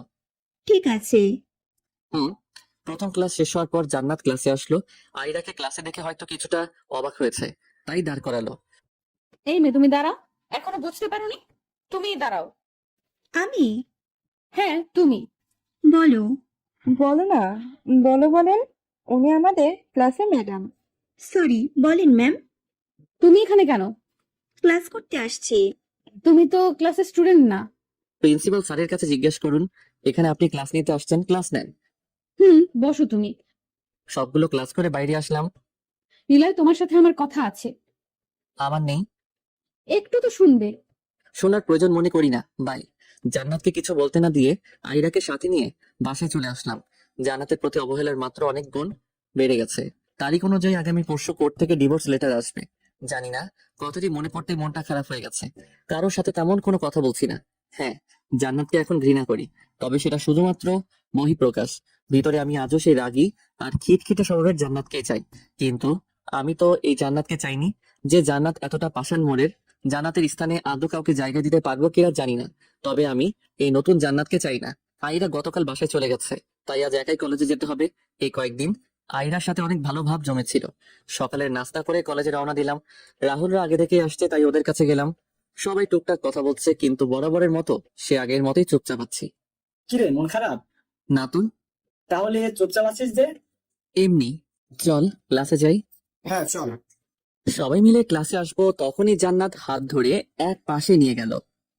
তোমার সমস্যা কি? আমার কি সমস্যা? আমি তো বারবার সরি বলছি, তারপরও তুমি এমন করছো কেন? দেখেন, আমি আপনার সাথে কথা বলতে চাই না। প্লিজ আমাকে বিরক্ত করবেন না। 1000 বার করব, তুমি আমার স্বামী। আপনাকে আমি স্ত্রী মানি না। আমার গার্লফ্রেন্ড আছে। আপনাকে ডিভোর্স দিয়ে তাকে আমি বিয়ে করব। ওই আয়রা তোমার গার্লফ্রেন্ড? হ্যাঁ। জানো জানো জানো সাথ তুই, জানো জানো জানো সাথ তুই। একদম আমার সামনে হাসবেন না। এত মিথ্যা বলো কেন? আমি কখন মিথ্যা বললাম? এই যে বললে আয়রা তোমার গার্লফ্রেন্ড। ঠিকই তো বলেছি। আয়রা আমাকে সব বলেছে। তুমি আর আয়রা শুধুমাত্র ভালো বন্ধু। একদম রাগ হয়ে গেল। পেতনিটার কি দরকার ছিল সত্যিটা বলার? জান্নাত কি কিছু না বলে পাশ কাটিয়ে চলে আসতে লাগলাম। কোথায় যাচ্ছ? আমার হাত ছাড়েন। না, আমি ছাড়বো না। প্লিজ আমাকে ক্ষমা করে দাও। তোমার সাথে যেসব ব্যবহার করেছি শুধুমাত্র রাগের বশে, আর কিছু না। এই যে শোনেন, আপনার এসব আজাইদা কথা শোনার টাইম আমার নেই। শোনেন এখন। সত্যি আমি সরি বাবু। তোর সাহস হলো কি করে আমাকে জড়িয়ে ধরার? আর কতবার তোকে বলবো আমি তোকে আর ভালোবাসি না? এখন তোর জন্য যদি আমার মনে কিছু থেকে থাকে, তাহলে সেটা শুধুমাত্র ঘৃণা। চুপ করে আছে। সব স্টুডেন্টস আর টিচাররা আমাদের দেখছে। যদি হ্যাপি থাকতে চাস তাহলে আমার সামনে আর আসবি না। যদি আসিস তাহলে আমার। দয়া করে এমন বাক্য উচ্চারণ করো না। তুই আবার আমাকে স্পর্শ করছিস। সরি, আমার ভুল হয়ে গেছে। কিন্তু কিছু কথা তোমাকে আজ বলতে চাই। আমি তোমাকে সেদিন থেকেই ভালোবাসি, যেদিন থেকে আমি তোমাকে অপমান করার পরেও আমার পিছু পড়ে থাকতে। তোমার পাগলা মনকে অনেক বেশি ভালোবাসি, তাই বারবার ফিরিয়ে দিয়েছি। সেদিন ট্যুরে যাওয়ার সময় আমাকে ঘুমন্ত ভেবে ছবি আর কপালে চুমু দিয়েছিলে। সেদিন আমার কতটা ভালো লেগেছিল তোমাকে বলে বোঝাতে পারবো না। কিন্তু সেদিন রাতে যে আমাদের বিয়ে হলো, সেটা আমাদের অনিচ্ছাবশত হলেও তোমাকে আমি স্বামী ভাবতাম। কিন্তু তোমাকে আমি মারি, সেটার কারণ আমি চেয়েছিলাম আমাদের বিয়েটা অনেক ধুমধাম করে হবে। কিন্তু সেটা হয়নি। উল্টো কিছু অপরিচিত মানুষদের নিয়ে বিয়েটা হলো। তোমাকে অনেকবার ভালোবাসি বলতে চেয়েও বলতে পারিনি। কেন জানো? সেটার কারণ ছিলে তুমি নিজেই। যদি কিডন্যাপার না হয়ে ঠিকভাবে কথা বলতে, তাহলে অনেক আগে আমি তোমাকে মেনে নিতাম। কিন্তু আমার সব সময় ভয় হতো, যদি কিডন্যাপার তোমার কিছু একটা করে দেয়। অনেক বেশি ভয়ে থাকতাম, তাই তোমাকে সব সময় চোখে চোখে রাখতাম। আরো অনেক এমন কাহিনী আছে যেটা তোমাকে বলার মতো মন মানসিকতা আমার এখন নেই। কোর্ট থেকে জেনেছি তুমি ডিভোর্সের জন্য অ্যাপ্লিকেশন করছো। চিন্তা করো না, আমি নিজেই কোর্ট থেকে ডিভোর্স লেটারটা তুলে সাইন করে তোমার কাছে পাঠিয়ে দেব। তখন তুমি ইচ্ছা মতো চলতে পারবে। আমি আর কখনো তোমাকে বিরক্ত করার জন্য সামনে আসবো না। ভালো থেকো। আল্লাহ হাফেজ। অশ্রু ভারাক্রান্ত চোখ নিয়ে চলে গেল। জান্নাতকে এই সময়টাই আমার কি বলা দরকার সেটা আমার জানা নেই। জানবো কি করে? মাথাটাই তো কাজ করছে না। কয়েক মুহূর্তের জন্য স্থির হয়ে গেছি। কতটা সময় দাঁড়িয়েছিলাম সঠিক মনে নেই। আজ আর ক্লাস নেওয়ার জন্য জান্নাত ক্লাসে আসেনি। মনটা খারাপ হয়ে গেল। মেয়েটার সাথে বেশি করে ফেললাম না তো? বাসায় আসার পর আইরা কল দিয়ে জানিয়ে দিল জান্নাত জেরিকে বাসায় নিয়ে আসছে। কথাটা শুনে অনেক ভালো লাগলো। মেয়েটা তাহলে নিজের ভুল বুঝতে পারছে। পরের দিন আজকেও জান্নাতকে কলেজে দেখলাম না। অনেক খুঁজেও পেলাম না। জান্নাতের নাম্বারে কল দিলাম কিন্তু বন্ধ শোনাচ্ছে। রেগে হয়তো বন্ধ করে রাখছে। সেদিন আর ক্লাস না করে বাসায় চলে আসলাম। রাতে ছাদে দাঁড়িয়ে সিগারেট খাচ্ছি। তখন ফোনে একটা মেসেজ আসলো। ওপেন করে দেখলাম জান্নাতের মেসেজ। লেখা ছিল, ডিভোর্স লেটার জেরির থেকে পেয়ে যাবে। ভালো থেকো, গুড বাই। মেসেজ পড়ে জান্নাতের ফোনে কল দিলাম কিন্তু বন্ধ দেখাচ্ছে। এবার রাগ হয়ে গেল। কাল জান্নাতের বাসায় যাব, তারপর বুঝবে আমি কি করতে পারি। সকাল হতেই বাজারে চলে গেলাম। দেখে দেখে সুন্দর আর তাজা তাজা গোলাপ ফুল কিনে জান্নাতের বাসায় চলে আসলাম। জেরি থেকে ডিভোর্স লেটার নিয়ে জান্নাতের সামনে গিয়ে ছিঁড়ে ফেলে গোলাপ দিয়ে নতুন করে প্রপোজ করব। বাসার কলিং বেল বাজাতেই আঙ্কেল দরজা খুলে দিল। কেমন আছেন শ্বশুর আব্বা? এতদিন আমার মেয়েকে কষ্ট দিয়ে এখন বলছে শ্বশুর আব্বা। এসব বাদ দেন, আর এখন বলেন জেরি কোথায় আছে? রুমে আছে। ঠিক আছে, ওর সাথে আমার কিছু কথা আছে। ও, যাও, ও রুমেই আছে। হুম। জেরি রুমে এসে দেখলাম জান্নাতের সেই নীল ডায়েরিটা পড়ছে। তোকে এটা পড়তে দিল? ও তুমি? এখন বারণ করার কেউ নেই। মানে? আপু বারণ করবে, কিন্তু সেই আপুটাই তো আর বাসায় নেই। বাসায় নেই তাহলে কোথায় গেছে? আমার সাথে আসো, কোথায়? আপুর রুমে। কেন? গেলেই বুঝতে পারবে, আসো। চল। দুজন মিলে জান্নাতের রুমে আসলাম। এটা পড়ো, কি এটা? নিজেই দেখো।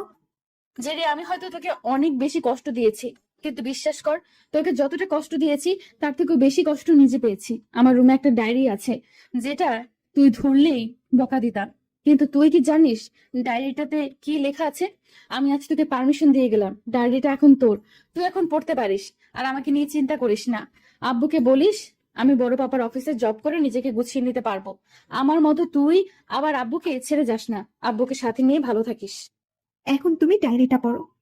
কি আছে এখানে? তুমি নিজেই জানতে পারবে কতটা সত্যি লুকিয়ে আছে এখানে। ঠিক আছে। তুমি পড়ো, আমি আমার রুমে আছি। হুম। জেরি রুম থেকে বের হতে ডায়েরিটা খুললাম। আম্মু, তুমি পচা পচা না হলে আমাদের একা রেখে চলে যেতে না। ছোট বোনটা এখনো অনেক ছোট, মাঝে মাঝে আম্মু বলে কান্না করে। আম্মু, আমি নিজেও আড়ালে গিয়ে চোখের জল ফেলি শুধু তোমার জন্য। তোমার সাথে আমাকে নিয়ে গেলে তোমার কি সমস্যা হতো? আরো ভালো হতো, কারণ আমরা দুজন একসাথে বসে আড্ডা দিতাম, গল্প করতাম। পরের পৃষ্ঠাতে গেলাম। জানো আম্মু, আজ রাস্তায় দেখছিলাম একটা মা তার ছেলে মেয়ের সাথে মজা করছে। সন্তানরা তার মায়ের কাছে আবদার করছে, আর সেটা তিনি পূরণ করছে। তাদের এমন আনন্দ দেখে নিজের অজান্তেই চোখের জল গড়িয়ে পড়েছে। খুব মিস করছি তোমাকে আম্মু। আমার পড়াশোনা করার জন্য আব্বু আমাকে দেশের বাইরে পাঠাবে। একদম যেতে ইচ্ছে করছে না, কিন্তু আব্বুকে কিছু বলার আমার সাহস নেই, কারণ তুমি চলে যাওয়ার পর ইনি আমাদের দু বোনকে আগলে রেখেছে। খুব খারাপ লাগছে, আব্বু জেরিকে রেখে চলে যেতে হচ্ছে। এইভাবে আরো কয়েক পৃষ্ঠা পড়ার পর আবার পড়তে শুরু করলাম। আজ অনেক আনন্দ লাগছে। দীর্ঘ 6টা বছর পর দেশে আসলাম। জেরিকে ধরে অনেক কান্না করছি। জেরি অনেক বড় হয়ে গেছে, এবার জেএসসি এক্সাম দিয়েছে। বাসায় এসে অন্য আরেকজনকে মিস করছি, সেটা হলো ওই কুত্তাটা, যার জন্য তুমি আমাকে অনেক বকা দিতে। বান্দরটাকে এখন খুঁজে ইচ্ছা মতো মারতে পারবো, কিন্তু কেউ কিছু বলতে পারবে না, কারণ তুমি তো আর নেই। আর এই 6টা বছরের নিলয়ের সাথে একটা কথাও হয়নি, তবে খুব শীঘ্রই ওকে না জানিয়ে সারপ্রাইজ দিব। পৃষ্ঠা উল্টালাম। আমি ভাবতেই পারিনি ক্লাসের সেই বাদর ছেলেটা নিলয় হবে, তবে আগের থেকে এখন অনেক কিউট হয়েছে। শুধু কিউট না, একটা বদমাইশও হয়েছে। সব টিচারকে সম্মান দিলেও আমাকে একটুও দেয় না, তাই সব সময় থাপ্পড় আর ঝাড়ের উপরে রাখি। গত পরশু সবার আড়ালে আমার আর নিলয়ের বিয়ে হয়ে গেছে। মেজাজ খারাপ থাকলেও অনেক ভালো লাগছে। আমার ইচ্ছা ছিল অনেক ধুমধাম করে বিয়েটা হবে, কিন্তু কি থেকে কি হয়ে গেল কিছুই বুঝতে পারলাম না। হয়তো এটা নিলয়ের প্ল্যানিং ছিল, তা না হলে এইভাবে মোটেও বিয়ে হতো না। সবাই আমাকে কষ্ট দেয়, নিলয়কে ভালোবাসি, কিন্তু ও আমার ভালোবাসা নিয়ে খেলা করছে। জেরির সাথে মিলে কিডন্যাপ করার প্ল্যান করে, যেটা আমাকে অনেক বেশি কষ্ট দিচ্ছে। মাথায় রাগ হওয়ার জন্য নিলয়কে অনেক জোরে থাপ্পড় দিছি, আর একটু আগে তোমার মেয়েকে মারছি। জেরিনকে আমি মারতে চাইনি আম্মু, কিন্তু ও যেটা করেছে সেটার জন্য অনেক রাগ হচ্ছিল, তাই ওর সাথে একটু বেশি করে ফেলছি। তবে আম্মু তুমি ভেবো না, আমি ওকে মেরে হ্যাপি থাকবো। এখনই আমি হাত কাটছি, সাথে ওর কপাল থেকে যতটা রক্তক্ষরণ হয়েছে তার থেকেও বেশি রক্ত আমি আমার কপাল থেকে বের করছি। দেখলে আম্মু আমার রক্ত? আজ জেরিকে হোস্টেলে রেখে আসলাম। কেন জানো? আমি এখন প্রতিটা রাতে নিজেকে কষ্ট দিতে চাই। আমি জানি জেরি মাঝে মাঝে আমার রুমে উকি মেরে দেখে আমি কি করছি। জেরি যেন এটা জানতে না পারে, তাই ওকে হোস্টেলে পাঠিয়ে দিলাম। আর নীলয়কে কষ্ট দিতে আমার আর ভালো লাগছে না, কিন্তু ওর উপর আমার অভিমান জন্মেছে। যতক্ষণ না আমার অভিমান শেষ হবে ততক্ষণ আমি ওকে কষ্ট দিয়েই যাব। তোমার মতো আজ জেরিকেও অনেক মিস করছি। পাগলিটা হোস্টেলে কি করছে না করছে আল্লাহ ভালো জানে। এসব শুধু নিলয়ের জন্য হয়েছে। হারামিটা কেন আমাকে কষ্ট দিতে গেল? এখন ওকে অনেক মারতে ইচ্ছে করছে। এই নিয়ে 15 বার হাত কাটলাম আম্মু। হাতের অনেক জায়গায় ক্ষত হয়ে গেছে, তাই ফুল ড্রেস পরতে হবে। সেটা না করলে আব্বু দেখে অনেক কষ্ট পাবে। কাল নিলয় আমাকে অনেক বেশি কষ্ট দিয়েছে, সবার সামনে মারছে, অনেক কথা বলে অপমান করতেও ভুলে যায়নি। যেদিকে সকালে বাসায় নিয়ে আসছি, পাগলিটাকে সারা দিন সময় দিছি, অনেকবার ক্ষমা চেয়েছি, বলে ক্ষমা করেছে, কিন্তু আমি জানি ও আমাকে ক্ষমা করতে পারেনি। এখানে থাকলে নিলয় হয়তো আরো বেশি আমাকে কষ্ট দিবে, যেটা আমি সহ্য করতে পারবো না। তাই এখনই সবাইকে না জানিয়ে বাসা থেকে চলে যেতে হচ্ছে। বড় পাপার অফিসে জব করে নিজের জীবনকে পরিচালনা করতে পারবো। অফিসের পাশে একটা ফ্ল্যাট বাসা থাকতে হবে। জানি অনেক কষ্ট হবে, কিন্তু সেই কষ্ট এত বেশি কষ্ট দিবে না। আজ থেকে ডায়েরিটাতে কোনো লেখা হবে না, এটাকে এখানেই রেখে যেতে হচ্ছে, যেন আমার পাগলি বোনটা আমাকে ভুল না বোঝে। ভালো থেকো আম্মু ওপারে, আর আব্বু জেরির আর জন্য দোয়া করুক। নিলয়কে করতে আবার ভুলে যেও না। সবার জন্য উপর থেকে আশীর্বাদ করো, সবাই যেন ভালো থাকে। আল্লাহ হাফেজ। চোখের জল আজ না চাইতেও পড়তেই আছে। ডায়েরির পাতা ভিজে গেছে। চিৎকার করে বলতে ইচ্ছা করছে, আমার ভুল হয়ে গেছে জান্নাত, প্লিজ আমাকে ক্ষমা করে দিয়ে আমার অগোছালো জীবনটাতে ফিরে আসো। নিজেকে স্বাভাবিক করে জেরি রুমে গিয়ে দেখলাম কান্না করছে। কান্না করিস না, সব ঠিক হয়ে যাবে। ভাইয়া, আমি সত্যি আপুকে এতদিন ভুল বুঝে আসছি, ভেবে আসছি আপু একটা পথরাগী মেয়ে, কিন্তু আমার আপু মোটেও তেমন না। আপু অনেক ভালো একটা মেয়ে, এমন আপুকে ভাগ্য করে পেতে হয়। কিন্তু দেখো, ছোটবেলার মতো এখনো আবার হারিয়ে ফেলছি। জান্নাত ফিরে আসবে, আমি আঙ্কেলের সাথে কথা বলছি, তুই রুমেই থাক। হুম। রুম থেকে বের হয়ে আঙ্কেলের রুমে আসলাম।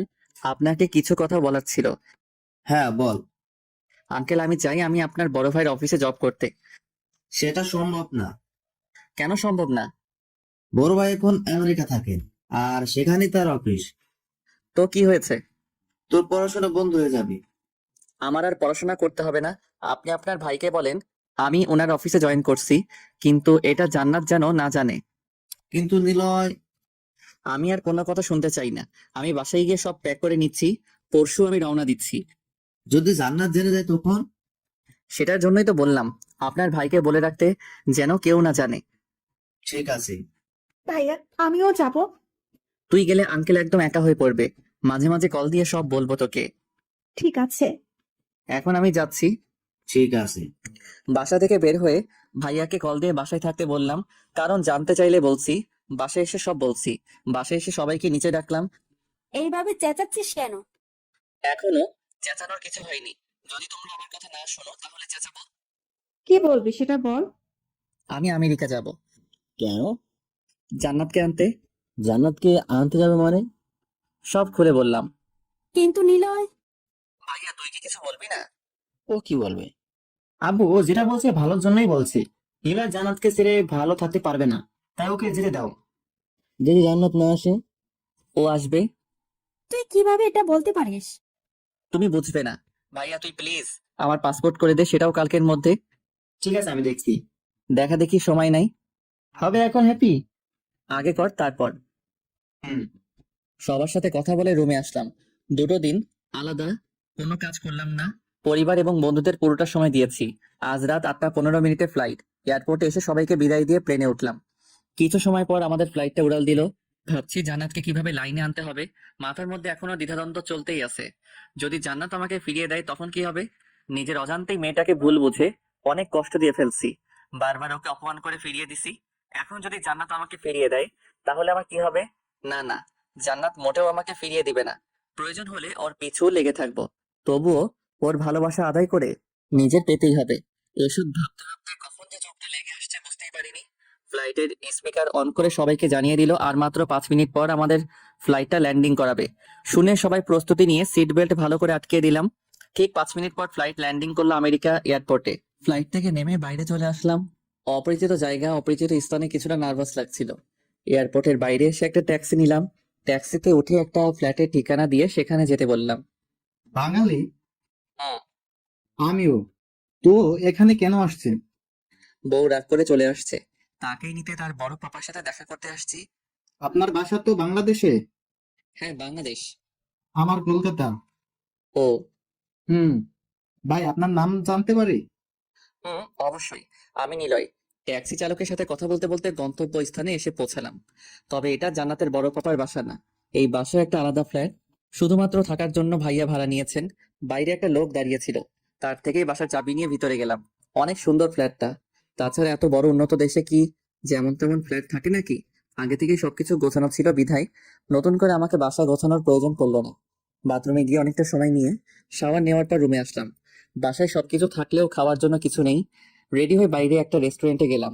দিনটা একাকিত্বর মাঝেই পার করতে হলো। পরের দিন সকালে হালকা নাস্তা করে জান্নাতের বড় পাপার অফিসে গেলাম। তুমি কে? আর এখানে কেন এসেছো?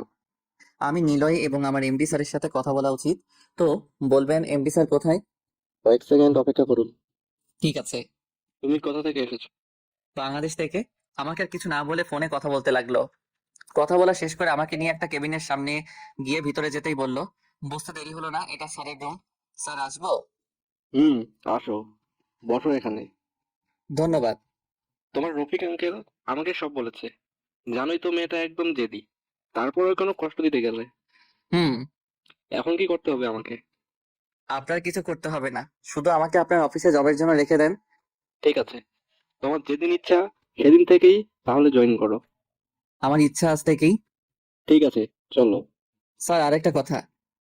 কি? আমার কেবিনটা জান্নাতের কেবিনের সাথে দিবেন, যেন দেখতে পারি। ঠিক আছে, চলো। আর এই স্যার বলবে না, তুমি আমাদের মেয়ের জামাই। ঠিক আছে, বাট আমার পরিচয়টা কেউ যেন জানতে না পারে। হ্যাঁ, আমাকে রফিক সব বলেছে। ধন্যবাদ স্যার। স্যার, না আঙ্কেল। ঠিক আছে আঙ্কেল। আঙ্কেলের কেবিন থেকে বের হয়ে আমার ডেস্কে আসলাম। জান্নাতকে দেখতে মনের মধ্যে অজানা এক বাতাস বয়ে গেল। মনের মধ্যে কষ্টটাকে পুষে রেখে জব করে যাচ্ছে। তবে জান্নাতকে দেখে অনেক বেশি অবাক হয়েছি। দেশে থাকতে কখনো শার্ট প্যান্ট পরা দেখিনি, কিন্তু এখানে এসে এমন ড্রেস পরার জন্য ভিন্ন রকম লাগছে। আঙ্কেলের ডাকে বাস্তবে ফিরলাম। এটা তোমার ডেস্ক। Okay sir. জান্নাতের দিকে আয় তো। আসছি। এতটা সময় আমাকে দেখেনি, কিন্তু আঙ্কেলের ডাকে উঠে এসে আমার দিকে তাকালো। প্রথমে এক নজরে কিছু সময় তাকিয়ে থাকার পর মাথা নিচু করে নিল। জান্নাত, তুই নিলয়কে ওর কাজ বুঝিয়ে দিস তো মা।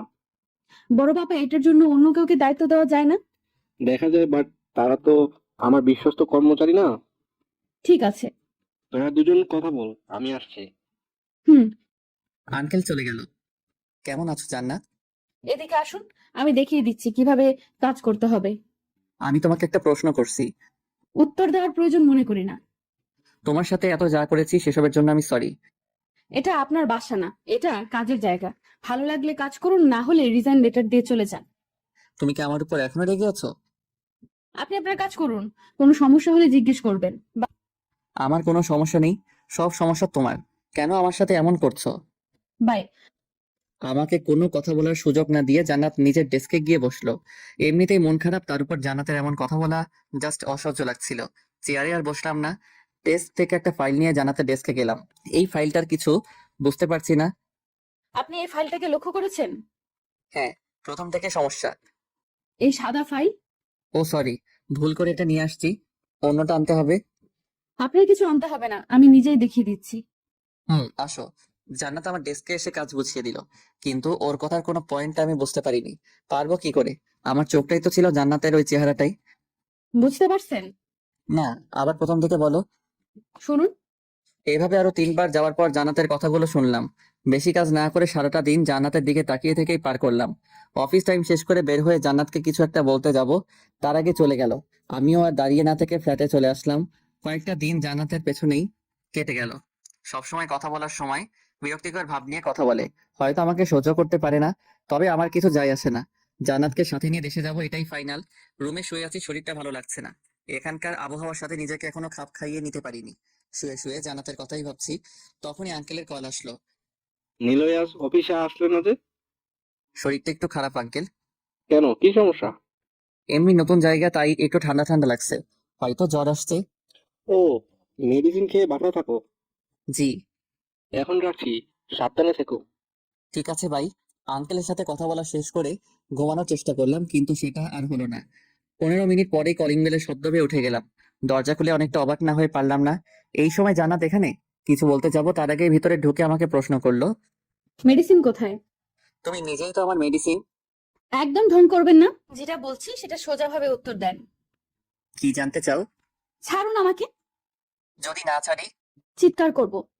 তো চুপ করে আছো কেন, করো। ছাড়ুন বলছি। আমার দিকে তাকাও। তাকাও আমার দিকে। কি হয়েছে? আমার কি হবে? তোমার কি হয়েছে তাই বলো। আমার কিছু হয়নি। তাহলে আমাকে কষ্ট দিচ্ছ কেন? আপনার সাথে আমার ডিভোর্স হয়ে গেছে, তাই এসব নিয়ে আমি আর কিছু বলতে চাই না। ঠিক আছে, আমি তোমার মুখ খোলার ব্যবস্থা করছি। জান্নাতকে দেয়ালের সাথে চেপে ধরে এক হাত দিয়ে ওর গাল ধরে দুজনের ঠোঁট এক করে দিলাম। অনেকটা সময় নিয়ে জান্নাতের ঠোঁট জোড়াকে নিজের দখলে রেখে মিষ্টি ভালোবাসা উপভোগ করতে লাগলাম। হঠাৎ করে জান্নাত ধাক্কা মেরে দূরে ঠেলে দিল। অগ্নিময় চোখ আর মুখে লজ্জার ছাপ এখন যেন জান্নাতকে আগের থেকে আরো বেশি সুন্দর লাগছে। কেমন লাগলো শোনা বউ? একদম আমাকে বউ বলবি না। আমারই ভুল হয়েছে বড় বাবার কথা শুনে তোকে দেখতে এসে। কি বলতে চাইছো তুমি? এখানে তুমি তোমার নিজের ইচ্ছাতে আসো নাই। আমার বয়ে গেছে তোর কাছে নিজ ইচ্ছাতে আসতে। সবার কাছে কথাটা স্বাভাবিক লাগলেও আমার কাছে এটা মোটেও কোনো স্বাভাবিক কথা ছিল না। বুকের ভিতর চিনচিন ব্যথা অনুভব করছিলাম। ভাবতেও পারিনি জান্নাত অন্যের কথাতে আমার কাছে আসবে। হয়তো আমাকে আর ভালোবাসে না, বাসলে কখনো এভাবে কথা বলতো না। এভাবে হাবলার মতো দাঁড়িয়ে আছিস কেন? দুটো জান্নাতকে এক করতে পারছি না। একটা মেয়ে ছিল যে কিছুদিন আগেও আমাকে পাগলের মতো ভালোবাসতো, কিন্তু আমার সামনে যে মেয়ে দাঁড়িয়ে আছে সে মোটেও আমার ভালোবাসা জান্নাত না। বাসায় সবাইকে কথা দিয়েছিলাম আমার জান্নাতকে সাথে নিয়ে দেশে ফিরবো, কিন্তু সেই জান্নাতটাই তো আর নেই। অনেক আগেই হারিয়ে গেছে। তুমি আমার একটা কথা রাখবে প্লিজ? আর কখনো বলবো না। কি? লাস্ট একবার আমাকে জড়িয়ে ধরবে? সরি। আমাকে আর কোনো কথা বলার সময় না দিয়ে বাসা থেকে বের হয়ে গেল। মাথার মধ্যে হাজার প্রশ্ন ঘুরপাক খাচ্ছে। জান্নাত কি সত্যি আমাকে ভালোবাসে নাকি শুধুমাত্র তার ভালো লাগা? আরো 2 দিন অফিসে গেলাম না। এক মনে দেশে চলে যেতে চেয়েছিলাম, কিন্তু কি নিয়ে যাব? যার জন্য এসেছি সেই তো আমার সাথে যেতে নারাজ। মাথার মধ্যে থেকে সব চিন্তা ভাবনা ঝেড়ে ফেললাম। সকালে ঘুম থেকে উঠে নাস্তা করে অফিসে গেলাম। জান্নাত একটা মেয়ের সাথে হেসে হেসে কথা বলছে। সেদিকে কান না দিয়ে ডেস্কে বসে কাজ করতে লাগলাম। অনেকটা সময় কাজ করার পর হ্যারি আসলো। কি ভাই, এতদিন কোথায় ছিলেন? একটু অসুস্থ ছিলাম। স্যার কিন্তু কয়েকদিন অফিসে আসবে না। কেন? কিছু একটা কাজ আছে বলছে। সবাই এখন যার যার মতো কাজ করবে। কোনো সমস্যা হলে জান্নাত ম্যামের কাছ থেকে জিজ্ঞাসা করে নিতে বলেছেন। ও। ঠিক আছে ভাই, আসছি। আপনি কাজ করেন। হুম। হ্যারি চলে যাওয়ার পর আবার কাজে মনোযোগ দিলাম। কিছুক্ষণ পর জান্নাতের সাথে কথা বলা মেয়েটা আমার কাছে আসলো। আমি ভাবতে লাগলাম, ওনার মনে হয় কোনো কাজ নেই, সব সময় সবার সাথে কথা বলে। হাই। হাই। বাঙালি তাই না? জি। আমিও। বাংলায় কথা বলে দেখেই বোঝা যায়। রাইট বলেছেন। আপনার নাম কি? নিলয়। আর আমি জাকিয়া। নাইস। আপনাকে তো গতকাল দেখলাম না। আসছিলাম না তাই। কেন? অসুস্থ তাই। প্রেম করেন? ভালোবাসি একজনকে, কিন্তু সে বাসে না।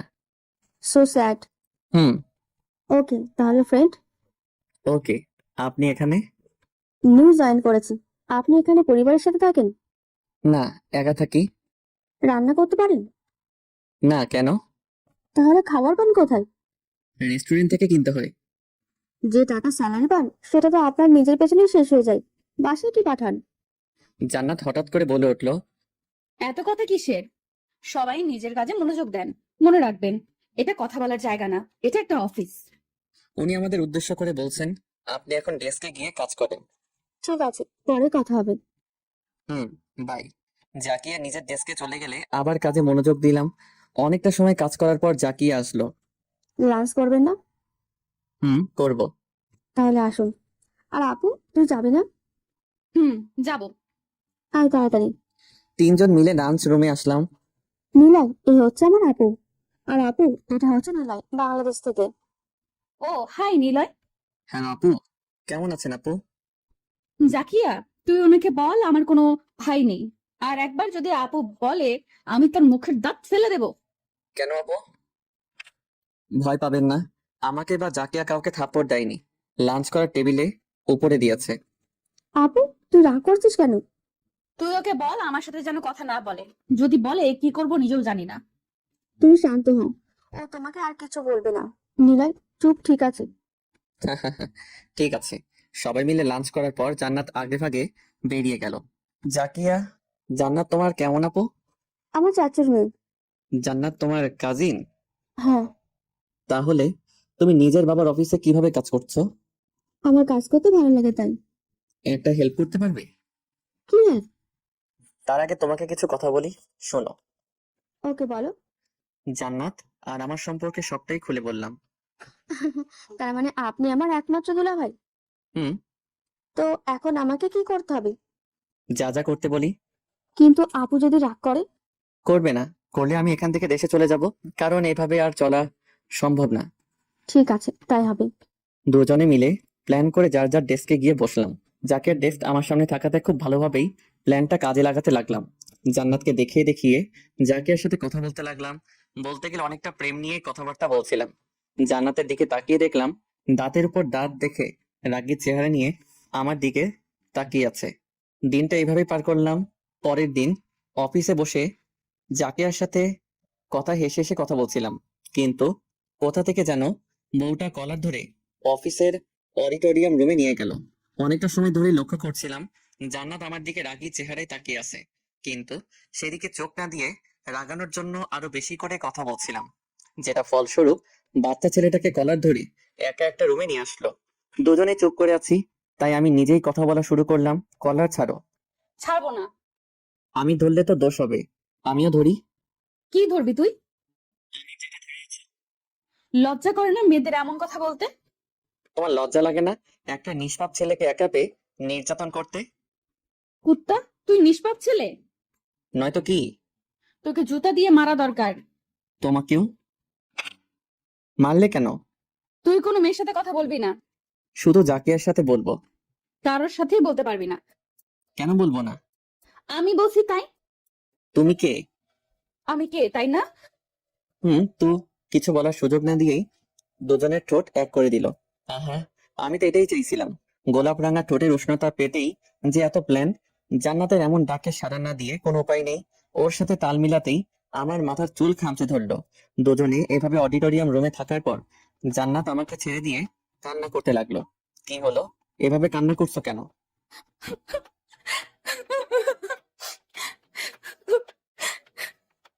আরে বলবে তো। তুই একদম ভালো না। আমি বারণ করে দিতেই অন্য মেয়ের সাথে প্রেম করতে শুরু করছিস। ওটা তো অন্য কোনো মেয়ে না, তোমার কাজিন শোনাবো। একদম বউ বলবি না। তুই আমাকে ডিভোর্স দিয়েছিস। আর তুই চাকিয়াকে কিভাবে চিনিস? কথা বলতে বলতে আর ওর সাথে প্ল্যান করি তো তোমার ঠোঁটের উষ্ণতা পেলাম। তাহলে এটাও তো নাটক ছিল। নাটক না ডার্লিং, এটা ভালোবাসা ছিল। জান্নাতকে শক্ত করে জড়িয়ে ধরলাম। ছাড় আমাকে। কেন? আমি তো নাটকীয় ভালোবাসা চাই না।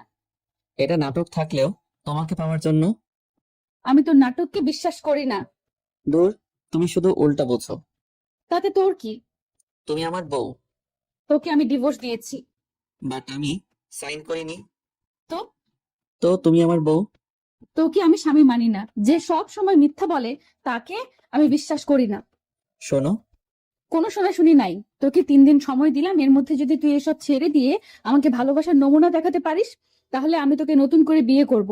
আর যদি সেটা না পারিস তাহলে গুড বাই। সবসময় এমন করো কেন? বাই। শুনো তো একটা কথা। কি? আরেকটা পাপ্পি দাও। থাপ্পড় দেয়? থাক, লাগবে না। আমি জাকিয়ার থেকে এবার সত্যি সত্যি নিব। মেরে ফেলবো একদম। যদি মরে যেতাম? আর আজে বাজে কথা বলবি না। আর মনে রাখবি 3 দিন সময় আছে। জানি আমি। বাই। আর কোনো কথা না বলে জান্নাত অডিটোরিয়াম রুম থেকে বের হয়ে গেল। আমিও আর ভিতরে না থেকে জান্নাতের পিছু পিছু রুম থেকে বের হয়ে আসলাম। জান্নাত ওর ডেস্কে বসে জাকিয়ার সাথে কথা বলছে। ডেস্কে বসে ভাবছি কি করা যায়। মাথায় হাত দিয়ে চেয়ারে বসে আছি। এই যে দুলাভাই, কি ভাবছেন? ভাবছি কিভাবে জান্নাতকে ভালোবাসার নমুনা দেখানো যায়, সেটাও আবার ইমপ্রেস করে। এটা কোনো বাবা হলো নাকি? তাহলে কি করব? শোনেন, আপুকে বুঝতে পারছেন কি করতে হবে? বাট আমার একার দ্বারা এসব সম্ভব না। কম করে হলেও সাথে দুজন লাগবে। অফিসে কারোর সাথে বন্ধুত্ব হয়নি? হয়েছে, বাট একজন। কে? হ্যারি, মানে ওর আসল নাম হুসাইন। ভালো হয়েছে, তিনিও বাংলাদেশি। হুম।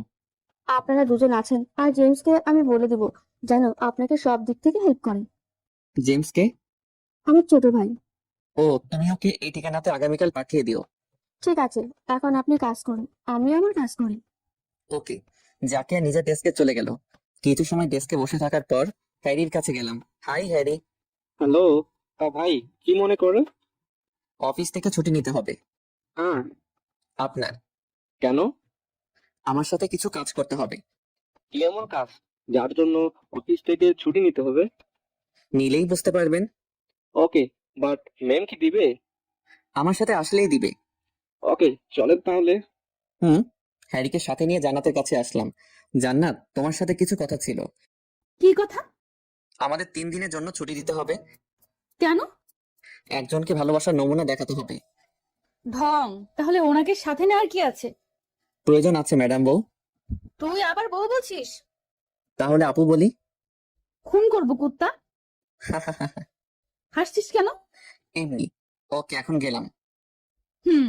জান্নাতের থেকে চলে এসে ডেস্কে বসলাম। ভাই, একটা সত্যি কথা বলবেন? কেন বলবো না, বলেন। আপনার আর জান্নাত ম্যামের মধ্যে কিসের সম্পর্ক? আগামীকাল এই ঠিকানায় চলে আসবেন, সব কথা সাজিয়ে বলবো। এটা কার ঠিকানা? আমার ফ্ল্যাটের। ফ্ল্যাটে আর কেউ নাই? না। ঠিক আছে, কাল সব শুনবো। হুম। আর সকাল সকাল চলে আসবেন। ঠিক আছে, এখন ভাই কাজ করতে হবে। হুম, বাই। হ্যারি চলে যাওয়ার পর কাজে মন দিলাম। কাল হতেই কিছু একটা শুরু করতে হবে। অফিস টাইম শেষ হতেই বাসায় চলে গেলাম। সকালে ঘুম থেকে উঠে নাস্তা করে বাসায় বসে আছি। প্ল্যান মোতাবেক আজ থেকে কাজ করতে হবে। ভাবছেন কি এমন কাজ, তাই না? আচ্ছা শুনুন, পরশু জান্নাতের বার্থডে, তাই বাসা খুব সুন্দর করে সাজিয়ে ভালোবাসি কথাটা নতুন করে বলবো। আর এমনিতেই আমি জানি জান্নাত আমাকে ভালোবাসে। যদি খুব তাড়াতাড়ি ভালোবাসা কথাটা বলতে চাইতাম বা জান্নাতকে কাছে পেতে চাইতাম, তাহলে সেই দিন হাত কেটে জান্নাতের সামনে দাঁড়িয়ে থাকতাম। কারণ ভালোবাসার মানুষ যতই অবহেলা অভিমান করে থাকুক না কেন, তার কষ্টটুকু এক মুহূর্তের জন্য সহ্য করতে পারবে না। সে যাই হোক, বাসায় একাই বসে আছি, তখন হ্যারি আসলো। কি অবস্থা ভাই? এই তো ভাই, আসুন ভিতরে। হ্যাঁ, এখন বলুন, কেন এত জরুরি তরফ? আপনি হয়তো আন্দাজ করতে পারছেন আমার আর জান্নাতের মধ্যে কিসের সম্পর্ক। ম্যাডাম আপনার স্ত্রী, রাইট? হুম, রাইট। কিন্তু ভাই, আপনার আর ম্যাডামের মধ্যে এমন চলাফেরা কেন? আই মিন, আপনাকে আর ম্যাডামকে স্বামী স্ত্রী মনে হয় না। কারণ জান্নাত আমার উপর রাগ করেছে। কেন, জানতে পারি? ভয় দেখিয়েছিলাম, সাথে মিথ্যা বলছি। ও, তাই এখন কি করতে হবে? কি করতে হবে সেটার জন্যই ডাকা, বাট আরেকজন আসবে। কে? এমডি স্যারের ছেলে। সে নিজেও আমার মতো আপনার কাছে হেল্প করতে আসবে। হুম। ভাই, আপনি তো সেই মাল। হোক। মাল কাকে বলেন? আরে ভাই, এই মাল সেই মাল না, এটা তো। পুরোটা কথা বলার আগে কলিং বেল বেজে উঠলো। হ্যারিকে বসিয়ে রেখে উঠে গেলাম। দরজা খুলে দিতে একটা ছেলেকে দেখলাম। হাই, আমি জেমস, আপনার শালা বাবু। ভিতরে আসো। উনি কে? হ্যারি, এটা হলো আমার একমাত্র শালা। আর জেমস, উনি হলো হ্যারি, তোমাদের অফিসে জব করে। Hi James. Hello bro. এখন চলো কাজের কথায় আসি। হ্যাঁ, সেটাই ভালো। দুলা ভাই, আমি কিছু লাইটিং অর্ডার করেছি, বিকাল হতে ওরা চলে আসবে। গুড, বাট আরো কিছু করতে হবে। আজকে অন্তত বাসাটা গুছিয়ে নেই। ঠিক বলেছেন, চলেন শুরু করা যাক। ওকে। সবাই বাসাটাকে সুন্দর করে সাজাতে লেগে পড়লাম। সারাটা দিন বাসাটাকে একদম পরিপাটি করে নিলাম। বিকেল হতে লাইটিং করার জন্য লোকজন আসলো। তাদের সাথে জেমস কথা বলে নিল এবং তারা বাসায় লাইটিং করতে লাগলো। সন্ধ্যা হতেই সবাই চলে গেল। সারাদিন অনেক কাজ করে অনেক ক্লান্ত হয়ে পড়েছি। বিছানার উপর শরীরটা এড়িয়ে দিতেই জেরির কল আসলো। হ্যাঁ জেরি, কি খবর? আমার কথা বাদ দাও, তোমার কাজ কত দূর সেটা আগে বলো। প্রায় শেষ। এখন শুধু তোর বোনকে সারপ্রাইজ দিব। ব্যাস, আমার কাজ শেষ। কি সারপ্রাইজ দিবে? বার্থডে উইশ করব। ও, হুম। আঙ্কেলের কি অবস্থা? ভালো। ঠিক আছে, এখন রাখছি। বাই। বাই। জেরির সাথে কথা বলা শেষ করে খাবার না খেয়ে ঘুমিয়ে গেলাম। পরের দিন রাতে খাবার না খাওয়ার জন্য অনেকটা ক্ষুধা লাগছিল, তাই ফ্রিজ থেকে রাতের খাবার গরম করে খেয়ে নিলাম। অনেকটা সময় বসে থাকার পর ওরা দুজন আসলো, তবে জেমস অনেকগুলো ফুল নিয়ে আসছে। এসব ফুল কেন? বাসায় রাখলে আরো সুন্দর দেখাবে। তোমাকে কে বলছে? আপুরাই বলেছে। তুমি জান্নাতকে সব বলে দিছো? আরে না, ওনারাই বলেছিল বাসায় ফুল রাখলে বাসাটা অনেক সুন্দর দেখায়। তাদের কথা শুনেই আমি এসব নিয়ে আসছি। ও, ভালো করছো। এখন সব কাজ করতে হবে, আগামীকাল সারপ্রাইজ দিতে হবে। হুম। তিনজন কাজ করতে শুরু করলাম। আজ তেমন কাজ নেই, তাই দুপুর হতেই কাজ শেষ করে দুজন চলে গেল। বাসায় বলতে আমি ছাড়া আর কেউ নেই। বাসায় না থেকে বাইরে এসে ঘুরতে বের হলাম। শহরটাকে এখনো ভালো করে দেখা হয়নি। সন্ধ্যা অবধি ঘোরাঘুরি করে রেস্টুরেন্ট থেকে খাবার প্যাক করে বাসায় নিয়ে আসলাম। বউ থেকেও ব্যাচেলারদের মতো জীবন পার করতে হচ্ছে। আমাকে এভাবে অবহেলা করা, ডার্লিং, তুমি অবশ্যই শাস্তি পাবে। বিকেলবেলা কয়েকজনকে ইনভাইট করা হয়েছিল, তারা বিকেল হতেই বাসায় চলে আসলো। এটা অবশ্য জাকিয়ার কাজ। সবকিছু প্রস্তুত করতে করতে সন্ধ্যা হয়ে গেল। সবকিছু গোছানোর কাজ শেষ, এখন শুধু জান্নাতের অপেক্ষা। পকেট থেকে ফোন বের করে কল দিলাম। কি করছো? তুই কে? আমি কি মানে? আমি তোমার সদ্য বিয়ে করা স্বামী। তোকে আমি কি শর্ত দিয়েছিলাম? সেটার জন্যই তো কল দিয়েছি। কি বলবি বল। আমার বাসায় চলে আসো এখন। আমি যেতে পারবো না। প্লিজ, না করো না। বলছি তো আমি যাব না। তুমি চাও এখন আমি খারাপ কিছু করি? যেটা খুশি সেটা কর, আমার কি। তোমার কিছু না। না। Okay bye. কল কেটে দিয়ে ফোনটা ফ্লোরে ছুঁড়ে মারতেই সবাই এগিয়ে আসলো। কি হয়েছে? জান্নাত আসবে না। তাই বলে ফোন ভেঙে ফেলার কি আছে? আমার ভালো লাগছে না। তুমি প্লিজ সবাইকে নিয়ে চলে যাও, আর আমি আগামীকাল সকাল হতেই দেশে ফিরে যাব। তাহলে আপু? অন্য কারোর সাথে তাকে বিয়ে দিয়ে দাও। কিন্তু ভাইয়া। প্লিজ এখন যাও, আমার এসব শুনতে আর ভালো লাগছে না। আমাকে একা থাকতে দাও। হুম। সবার কাছে আমি ক্ষমা চাইছি। সবাইকে ইনভাইট করার পরেও আপনাদের জন্য কিছু করতে পারলাম না। আমাকে ক্ষমা করবেন। ওকে। একে একে সবাই বাসা থেকে চলে গেল। বাসার লাইট সব বন্ধ করে দিয়ে সোফার উপরে বসে পড়লাম। কেন জান্নাত এমন করছে এটা আমার কাছে অজানা, কিন্তু যে সময়টুকু দিয়েছিল সেটা এখনো শেষ হয়নি। তারপরেও বারবার কেন এমন করবে? সবাই চলে যাওয়ার 5 মিনিট হতেই কলিং বেল বেজে উঠলো। হয়তো জাকিয়া বা জেমস এসেছে। উঠে গিয়ে দরজা খুলে দিতেই অবাক দৃষ্টিতে তাকিয়ে রইলাম। তার থেকে অবাক হয়েছি তার এমন কাজ দেখে। হ্যাঁ, জান্নাত এসেছে। দরজা খুলে দিতেই কোনো কথা না বলে আমার ঠোঁটের সাথে তার নিজের ঠোঁট মিলিয়ে নিল। বারবার ছাড়াতে গিয়েও ব্যর্থ হলাম। রাগ, অভিমান, সাথে মিষ্টি ভালোবাসা সব আমার ঠোঁটের থেকে নিচ্ছে। কেন জানি এখন আমার এসব ভালো লাগছে না। জান্নাতের থেকে ছোটার জন্য জোরে ধাক্কা দিলাম। জান্নাত আমার থেকে দূরে সরিয়ে যেতেই শুরু করলো তার শাসন বা বকা। কুত্তা, সারা বাসা সাজিয়ে এখন লাইট অফ করে রাখছিস কেন? ইচ্ছা তাই। কোথায় সবাই? কারা? যাদের ইনভাইট করেছিলি তারা? সবাইকে তাড়িয়ে দিছি। কেন? কেন মানে? সব তোর জন্য করেছি। তুই ফোনে উল্টাপাল্টা বললি কেন? আমি তো মজা করছিলাম, আর তুমি যখন আমাকে কল দিলে তার আগে আমি রওনা দিয়েছিলাম। মজা মানে? আরে পাগল, আমি সব জানতাম তোমার বাসায় সিসি ক্যামেরা লাগানো আছে। আমার বাসায় সিসি ক্যামেরা আর আমি নিজেই জানি না? হ্যাঁ, জানো না? ভালো। দাঁড়াও, তোমাকে দেখাচ্ছি। তার আগে লাইট অন করো। হুম। বাসার সব লাইট জ্বালিয়ে দিলাম। এখন আসো। হুম। জান্নাত আমাকে কিছু না বলে হাত ধরে ফুলের টবের কাছে নিয়ে গেল। এই দেখো। বা তুমি এসব কি করে করলে? আরো কয়েকটা আছে, সেগুলো আগে বের করি তারপর বলবো। হুম। বাসার প্রায় সব জায়গায় সিসি ক্যামেরা লাগানো ছিল, শুধুমাত্র আমার বেডরুম ছাড়া। শোনো, আমি তোমার সব খবর রাখতাম, বাট আফসোস তুমি আমাকে ভালোবাসা দেখানোর আগেই আমি দেখে ফেলছি। তো? তো আমি ইমপ্রেস হইনি। তাহলে দাঁড়িয়ে আছো কেন? যাও এখান থেকে। আগামীকাল আমি দেশে চলে যাচ্ছি। যাওয়ার দেরি আছে, তবে তোমাকে একটা টিপস দিতে পারি। কি? আমার জন্য যে রিংটা এনেছো সেটা দিয়ে যদি প্রপোজ করতে পারো তাহলে আমি রাজি। আর কোনো কথা বলার সুযোগ না দিয়ে পাশে থাকা ছোট একটা কাপড় দিয়ে চোখ বেঁধে দিলাম। কি হলো, এমন করছো কেন? কোথায় কি করছি? চোখ বাঁধার কি আছে? প্রপোজ করবো তাই। তাহলে? তাহলে এটা এখন আমি যেটা বলবো সেটাই করবে। হুম। জান্নাতকে ধরে নিয়ে বেডরুমে নিয়ে আসলাম। রুমের মধ্যে জান্নাতের জন্য বার্থডে কেক রয়েছে। হয়তো বাসার সবকিছু সাজানো দেখেছে, বাট তার জন্য আসল সারপ্রাইজটাই দেখেনি। জান্নাতকে কেকের সামনে দাঁড় করিয়ে চোখের বাঁধন খুলে দিয়ে হাঁটু গেড়ে বসলাম। আমি কোনো কবি নই যে তোমাকে আমার ভালোবাসার কথাটি কবিতা পাঠ করে বলবো। আমি কোনো দার্শনিক নই যে তোমাকে ভিন্ন ভিন্ন জায়গার নাম দিয়ে ভালোবাসা প্রকাশ করব। আমি যে তোমাকে এসব ছাড়াই কথাটি বলতে চাই। রংধনুকে যেমন তার 7 রং ছাড়া অপূর্ণ লাগে, ঠিক আমার জীবনেও তুমি সেই রংধনুর রঙের মতো। তোমাকে ছাড়া আমার জীবনটাও যে অপূর্ণ। খুব ভালোবাসি তোমাকে ম্যাডাম বউ। I love you and happy birthday. Jannat প্রথম থেকে কান্না করছে, তবে এটা যে কোনো দুঃখের কান্না না, এটা রাগ, অভিমান, কষ্টকে দূরে ঠেলে দিয়ে সুখের কান্না। জান্নাত মাথা চাকিয়ে জড়িয়ে ধরে আমার মুখে পাগলের মতো কিস করতে লাগলো। খুব ভালোবাসি তোমাকে। কেকটা কাটো। হুম। Happy birthday to you. Happy birthday to dear বউ। Happy birthday to you. নাও হা করো। না, আগে তুমি খাও। এখন তুমি খাও। হুম। আর জান্নাত, বাসায় এসব সিসি ক্যামেরা কিভাবে লাগালে? জেমসকে বলে করিয়েছি। বা সে তো বললো তুমি কিছুই জানো না। মিথ্যা বলেছে, একদম তোমার মতো। আমি মোটেও মিথ্যা কথা বলি না। হুম। ধোয়া তুলসী পাতা, তাই না? একদম রাইট। হুম। খাওয়া দাওয়া শেষ করে বিছানার উপর বসে পড়লাম। হঠাৎ কিছু একটা মনে পড়তেই ড্রয়ার থেকে ডিভোর্স লেটারটা বের করে জান্নাতের কাছে এগিয়ে দিলাম। কি এটা?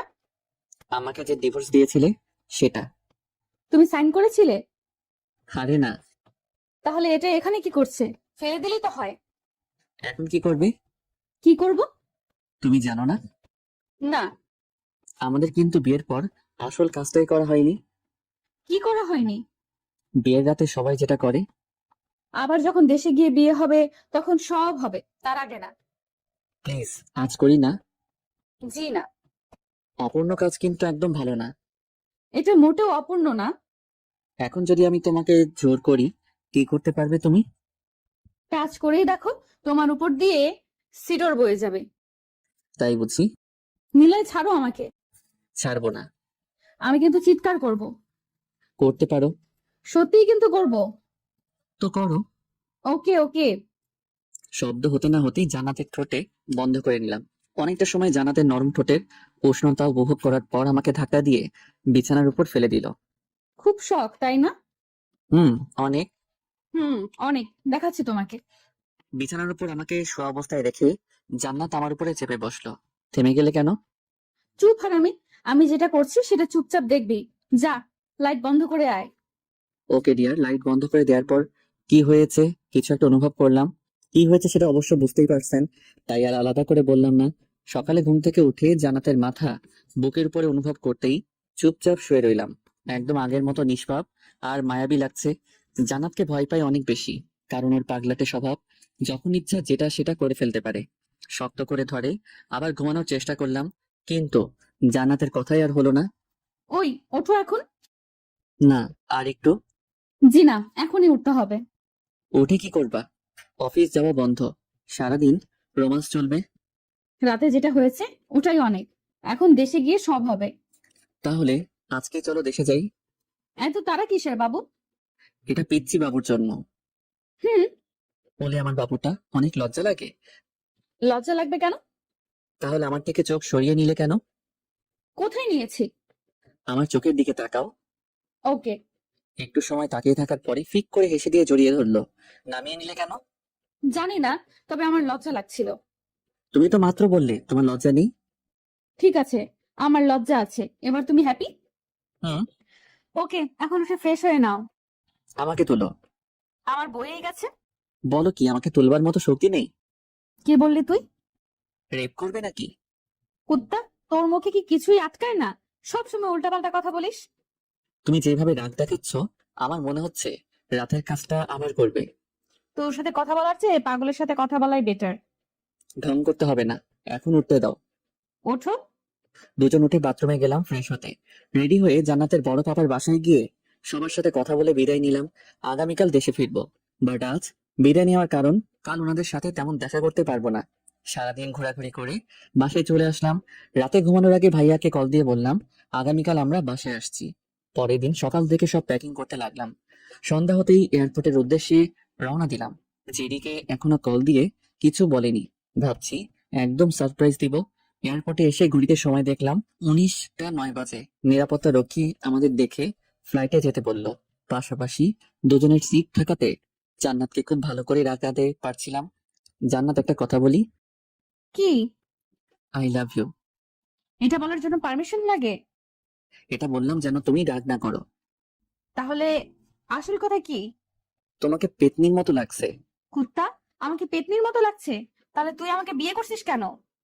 তোমার বাবার সব সম্পত্তি হাতিয়ে নেওয়ার জন্য। তা না হলে কি তোমাকে বিয়ে করতাম? তুই আমার কাছে আর একদম আসবি না। দেশে গিয়েই তোকে ডিভোর্স দিব। ডিভোর্স কেন? আমি পেতনি তাই। আরে বাবু, আমি তো মজা করছিলাম। রাখ তোর মজা, তুই আমাকে ডাকবি না। কেন বউ? কুত্তা, তোকে আমি। কিছু একটা করতে চেয়েও আশেপাশে লোকজন দেখে শান্ত হয়ে গেল। কি হলো, থেমে গেলে কেন?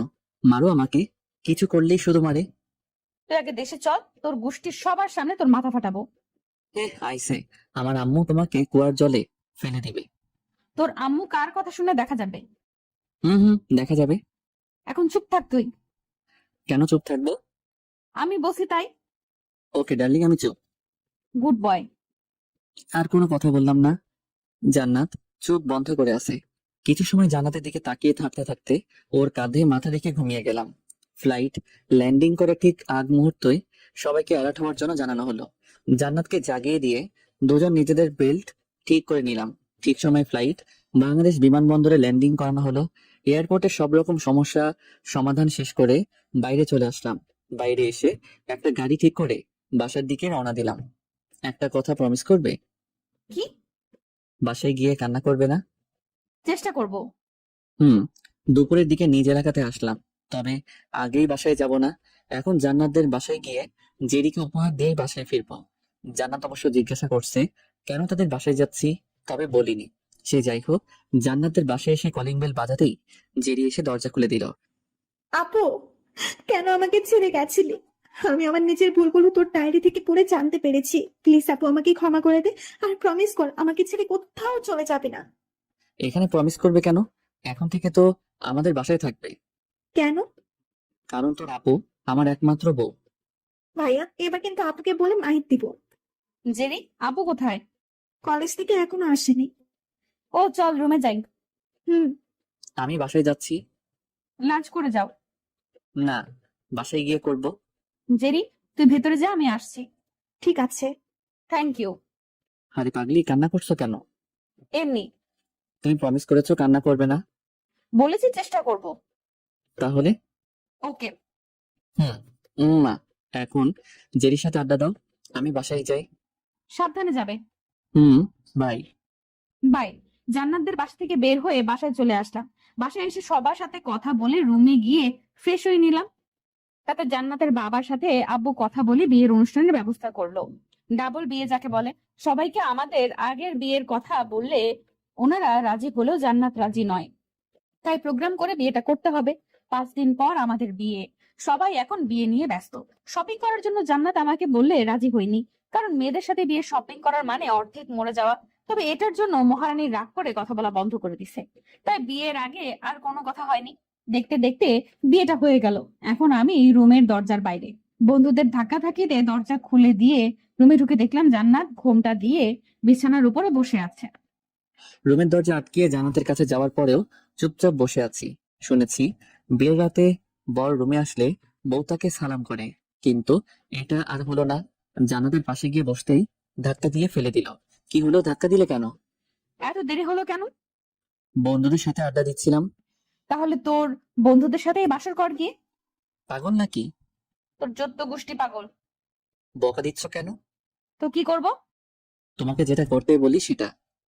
একদম আমার কাছে আসবে না। কেন শোনা? আমি বসি তাই। আজ কোনো কথা শোনাশুনি নাই। আমি কিন্তু কোনো কথা বলার আগে জান্নাতের মুখ আটকে নিলাম। প্রথমে ছাড়াতে চাইলেও পরে আর বাধা না দিয়ে আমার সাথে সঙ্গ দিয়ে দুজন ভালোবাসার অতল সাগরে পাড়ি জমালাম। দীর্ঘ সময় নিয়ে জান্নাতের সাথে ভালোবাসা চলার পরে জান্নাত শাড়ি ঠিক করে বুকের উপর মাথা রেখে শুয়ে পড়লো। এভাবে 1 সপ্তাহ পর, জান্নাত তুমি এখন এই জব ছেড়ে দাও। তুমি পড়াশোনা ছেড়ে দাও। কি বলছো? আমার এখনো সময় লাগবে। আমিও জব ছাড়বো না। কেন পারবে না? সেটা আমার নিজের ব্যাপার। আমার ব্যাপারে তোমার না আসলেও চলবে। তোমার ব্যাপার আমার জানার অধিকার নেই? একদম নেই। তাহলে কে জানবে? সেটা তোমার না জানলেও চলবে। তুমি কিন্তু বাড়াবাড়ি করছো। আমি মোটেও বাড়াবাড়ি করছি না। আর আমার জবের জন্য তোমার কি এত সমস্যা হচ্ছে যার জন্য আমাকে জব ছেড়ে দিতে তোমার যা ইচ্ছে করো, বাই। সেদিনের পর থেকে জান্নাতের সাথে মনোমালিন্য তৈরি হয় আমার। দরকার ছাড়া কথা বলার প্রয়োজন মনে করি না। জান্নাত আর আমার দূরত্বটা দিন দিন বেড়েই চলছিল। সামান্য জব আমার জন্য ছাড়তে পারবে না, তার সাথে কথা বলতেই বিরক্তিকর লাগে। কলেজে বসে আছি, তখন রিয়া আর ওর কিছু ফ্রেন্ড আসলো। হাই। বলো, কেমন আছো? ভালো, আপনি কেমন আছেন? এই তো ভালো। একা একা কি করেন এখানে? বন্ধুদের কাছ থাকার জন্য আসতে পারিনি, তাই একা একা বসে আছি। তা ম্যাডামের সাথে বাসর কেমন হলো? খারাপ আর হয়নি। পড়াশোনা শেষ করে আপনার ইচ্ছা কি? কি করবেন? আব্বুর বিজনেস আছে, সেটাতে জয়েন করব। ও। রিয়াকে কিছু একটা বলার আগে ফোনে একটা কল আসে। পকেট থেকে ফোন বের করে দেখলো জান্নাত দিয়েছে। বলো। আব্বুর রুমে আসো, কেন? কাজ আছে। আসছি বলে বসে না থেকে ওদের থেকে বিদায় নিয়ে শ্বশুর আব্বার রুমে আসলাম। কি হয়েছে বলো? মারলে কেন? তুই অন্য মেয়ের সাথে এত হেসে হেসে কথা বলিস কেন? কই, আমার সাথে তো তোর হাসি বের হয় না। এসব তোমার না জানলেও চলবে। আমি জানবো না তো ওই মেয়েরা জানবে? সেটা আমি বলিনি, তবে তোমার যেটা খুশি সেটা ভেবে নিতে পারো। বাই। জান্নাতকে কোনো কথা বলতে না দিয়ে ক্লাসে চলে আসলাম, কিন্তু সেখানেও মেজাজটা খারাপ হয়ে গেল। পুরো স্টুডেন্টদের সামনে বিনা কারণে অপমানিত করে তবুও চুপচাপ সব সহ্য করছিলাম। কলেজ শেষ করে জান্নাতকে রেখে বাসায় চলে আসলাম। রুমে এসে ফ্রেশ হয়ে বসে আছি, তখনই নিচ থেকে আব্বু আম্মুর ডাকে নিচে আসলাম। কি হয়েছে? তুই কলেজে অন্য মেয়েদের সাথে এত হেসে হেসে কি কথা বলিস? এমনি। কি এমনি? তুই জান্নাতকে রেখে চলে আসার মানে কি? জানি না, আর এসব ভালো লাগছে না। রুমে চলে আসলাম। কিছু সময় পর জান্নাত আসলো। সমস্যা কি তোমার? তোমার ব্যাপারে আমি কিছু বলতে পারবো না। তাহলে আমার ব্যাপারে তুমি কেন আসবে? কি বোঝাতে চাইছো তুমি? এটাই যে তুমি জব করলে আমি অন্য মেয়ের সাথে শুধু কথা না, রিলেশনে জড়াবো। কুত্তা, তোর লজ্জা লাগে না বউকে এমন বলতে? তোর লজ্জা লাগে না সবার সামনে কোনো অন্যায় ছাড়া স্বামীকে অপমান করতে? আচ্ছা, আমি সরি। লাগবে না তোর সরি, যা এখান থেকে। ঠিক আছে, আমি জব ছেড়ে দিলাম। হ্যাপি? হুম। তবে আমার কিছু শর্ত আছে। কি? তুমি শুধুমাত্র কলেজের এক্সাম দিবে, কোনো ক্লাস করতে পারবে না। সমস্যাগুলো সমাধান করব কি করে? আমি আছি কিসের জন্য? কিন্তু। কোনো কিন্তু না, যেটা বলছি সেটাই ফাইনাল। ওকে। এখন তো একটু জড়িয়ে ধরো। আসো পাগলি। আমার পাগল। শুরু হলো তাদের নতুন এক ভালোবাসার কাহিনী, যেখানে নেই কোনো কষ্ট, আছে শুধু ভালোবাসা। হ্যালো বন্ধুরা, আমি প্রিয়াঙ্কা। আশা করি সবাই অনেক ভালো আছে। তো সবাইকে কিছু কথা বলতে আসলাম। আপনাদের ভালোবাসা পেলে এমন সব ভিডিও আরো উপহার পাবেন, যেভাবে প্রতিদিন আমি দিয়ে আসছি। ভিডিওগুলো বানাতে অনেক কষ্ট হয়, আমি জানি। এই ভিডিওটি অনেক মানুষই দেখবেন। আপনারা যদি ফেসবুক থেকে দেখে থাকেন তাহলে অবশ্যই একটা লাইক এবং ফলো করে দিবেন, আর যদি ইউটিউব থেকে দেখে থাকেন তাহলে অবশ্যই সাবস্ক্রাইব করে দিবেন।